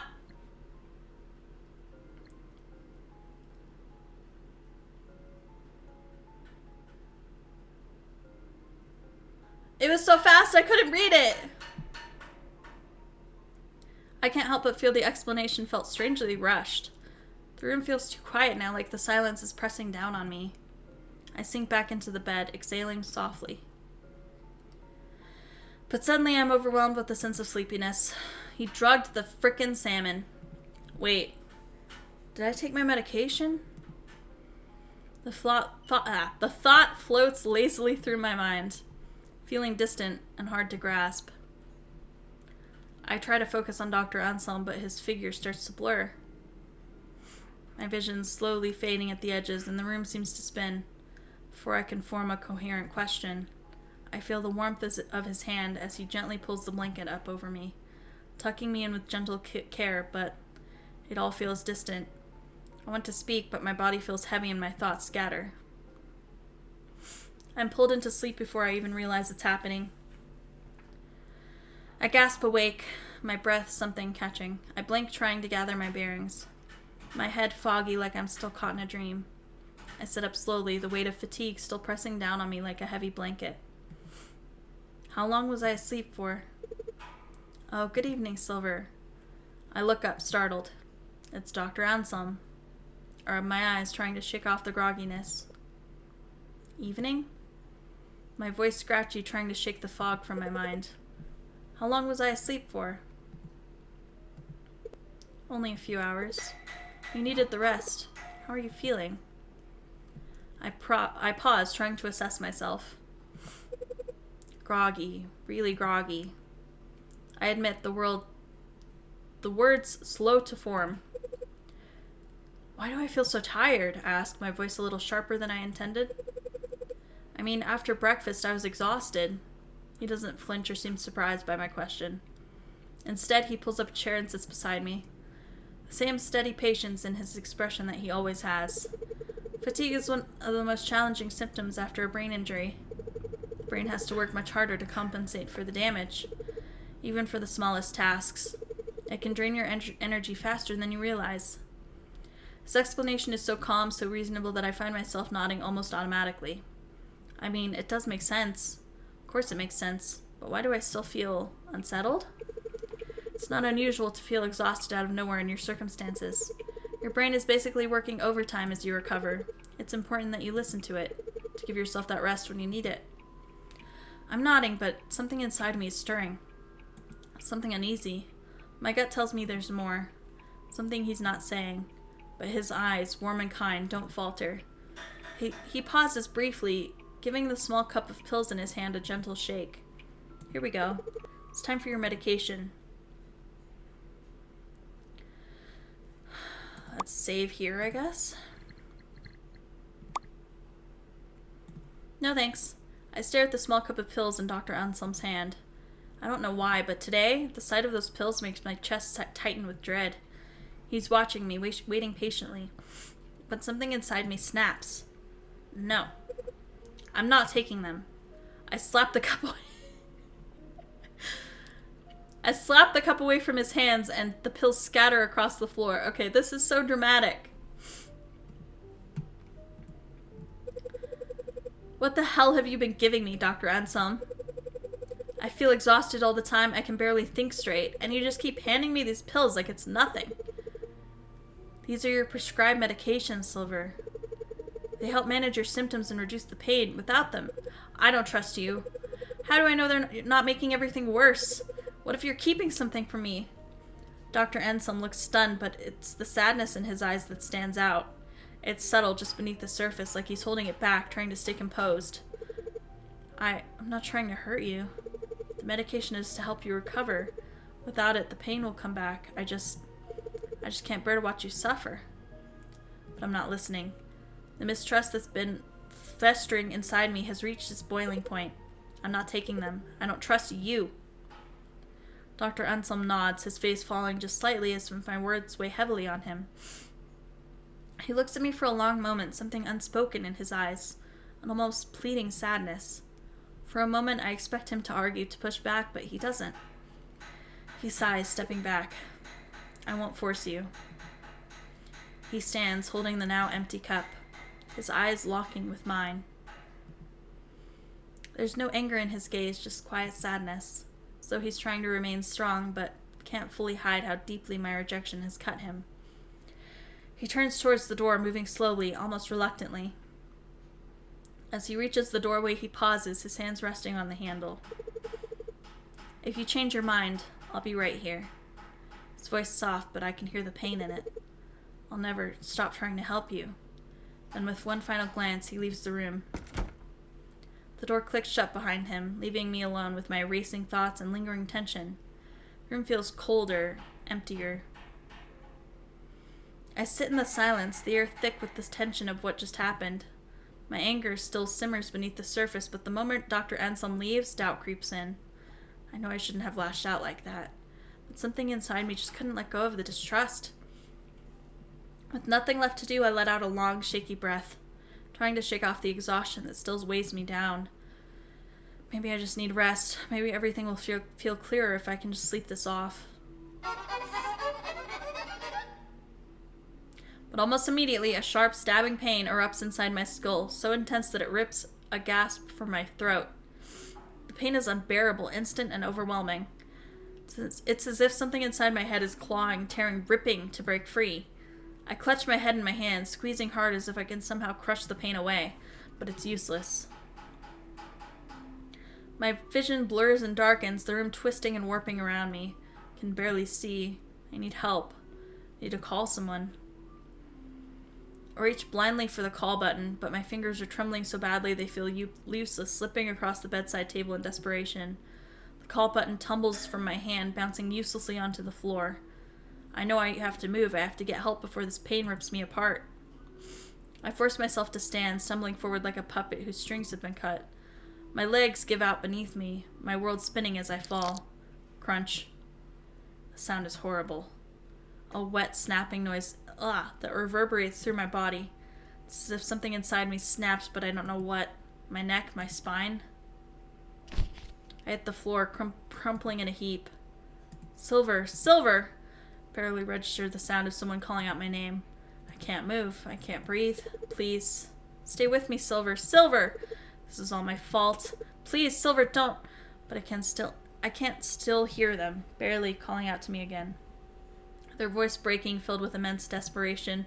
My head hangs to the side, heavy and limp in their arms. The warmth tightens around me, holding me close, but I'm slipping. And then, complete silence. I died? Damn!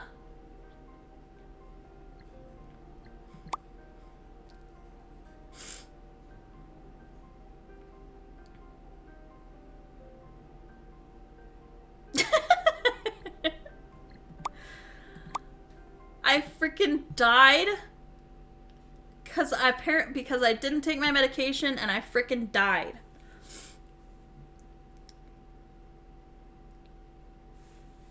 The pain was that, like, I thought he had somehow, like, snuck behind me and, like, hit me again. Maybe he did, I don't know. If this is all a setup, it could be, like, a set that he has a back door entrance into or something. I take it from him, the pills rolling slightly in the plastic as I tilt the cup in my hand. These will help. You've been pushing yourself. Your body needs the support. I nod, lifting the cup to my lips. The pills go down easily with a sip of water. It tastes familiar, leaving a slight bitterness on my tongue like always. I feel a little more at ease as the fog in my mind starts to clear, if only slightly. Good, don't worry. I will take care of you. You'll start to feel better soon. There's something always so reassuring about him. His quiet patience, the way he never seems frustrated, even when I ask the same questions over and over. It's like he understands without needing me to explain. Thank you, I say softly, sinking back into the bed, the sheets cool against my skin. My eyes are still heavy, but I'm less tense now, more at ease. His presence always seems to have that effect on me. Dr. Anselm stays seated beside me for a moment longer. Then he stands slowly, as if not wanting to disturb the calm that settled over the room. If you need anything, just press the call button. I'll always be here for you. As the door closes softly behind him, the room feels quieter, but in a peaceful way. Like all the tension has been drained away. I pull the blanket up around me, feeling safe, cared for, and finally ready to rest. Dr. Anselm's words linger in my mind as I close my eyes. I'll always be here for you. With that thought, I let go of the rest of my worries and let the sleep take over, trusting that when I wake, I'll still be in good hands.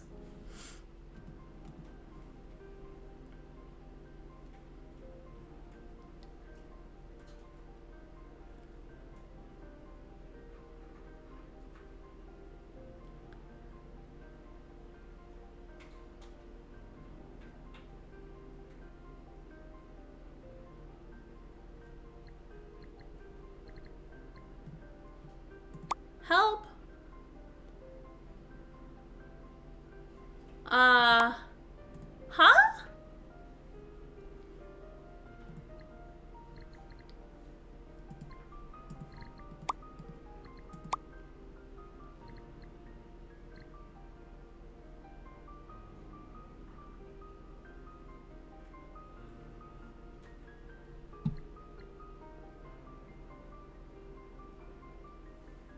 I guess so.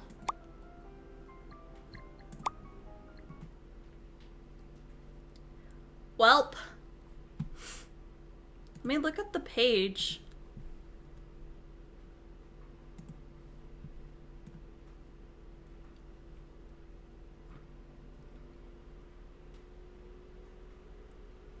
Oh, it's a demo.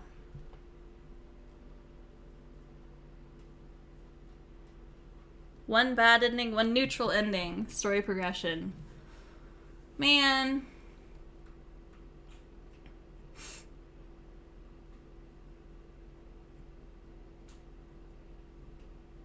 I didn't know it wasn't finished.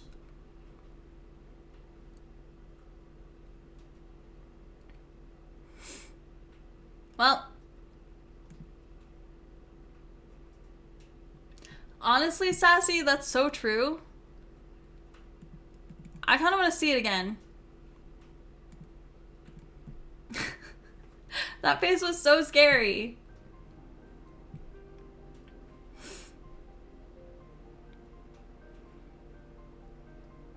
You'll just have to make up the ending. I mean, I feel like I don't know. I feel like I know.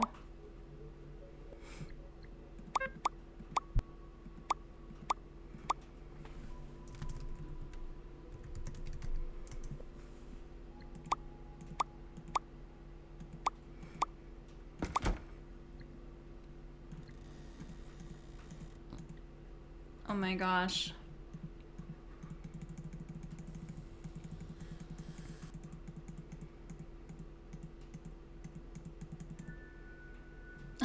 It's so creepy. Like this. It's so bad.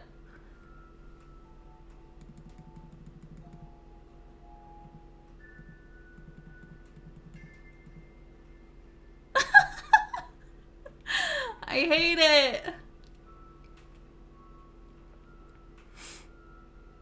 They did such a good job at making that so creepy. That has to be him, right?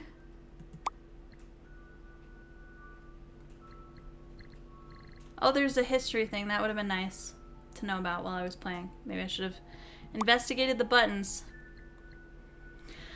Alright, guys.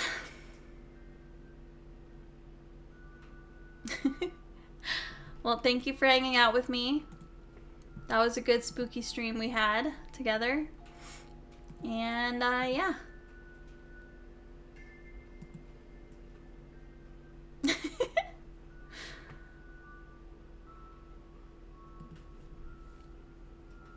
So, we think the story is that he attacked you so he can take care of you forever. I mean, that has to be it, right? Like, his reaction to the dream was like, oh no, she's gonna remember what happened. And then he made up that explanation of like, oh, your mind just jumbles things together. But yeah, I think he followed me and hit me. And I don't think this is a real hospital. And I'm not very smart for not knowing how hospitals work. My character, that is. Because the fact that, like, I would only be in the care of one doctor and not see another living soul. I don't know, pretty weird. And he must have went and killed our family. Or I guess the reception thing was the explanation for that. But it doesn't really make sense because we apparently got a voicemail the first time. So, I don't know. Maybe I'm rich. Yeah, maybe it's the norm for my character because I'm rich. Alright, guys. Well, I'm gonna call it there for tonight. And, I feel like we don't really have enough to raid. There's nobody on I feel comfortable raiding with a smaller number like this, so I'm just probably gonna call it a night. But yeah. I need another, like, I need a game, you know? I want a game like Friday or Resistance to come into my life. But for now, we'll just keep being a variety streamer until we find something. But yeah, guys, say goodbye to the ears. I probably won't have these every time. Even though I like them. Only special occasions for the ears. But yeah. Alright, guys. I will see you tomorrow or whenever I decide to stream next. Yeah. Have a good night, you guys. Good night. Night, guys. Why not all the time? I wanted my avatar thing to like be real, you know? Like, I don't know. A lot of the people in the VTuber space are doing like the whole fantasy thing, and I think that's really cool. But I liked the idea of having one that's like a little bit more representative. But I like the ears a lot, I can't lie. But yeah, guys, alright. I will see you sometime soon. Have a good night. Don't let this scary face haunt your dreams too much. Alright.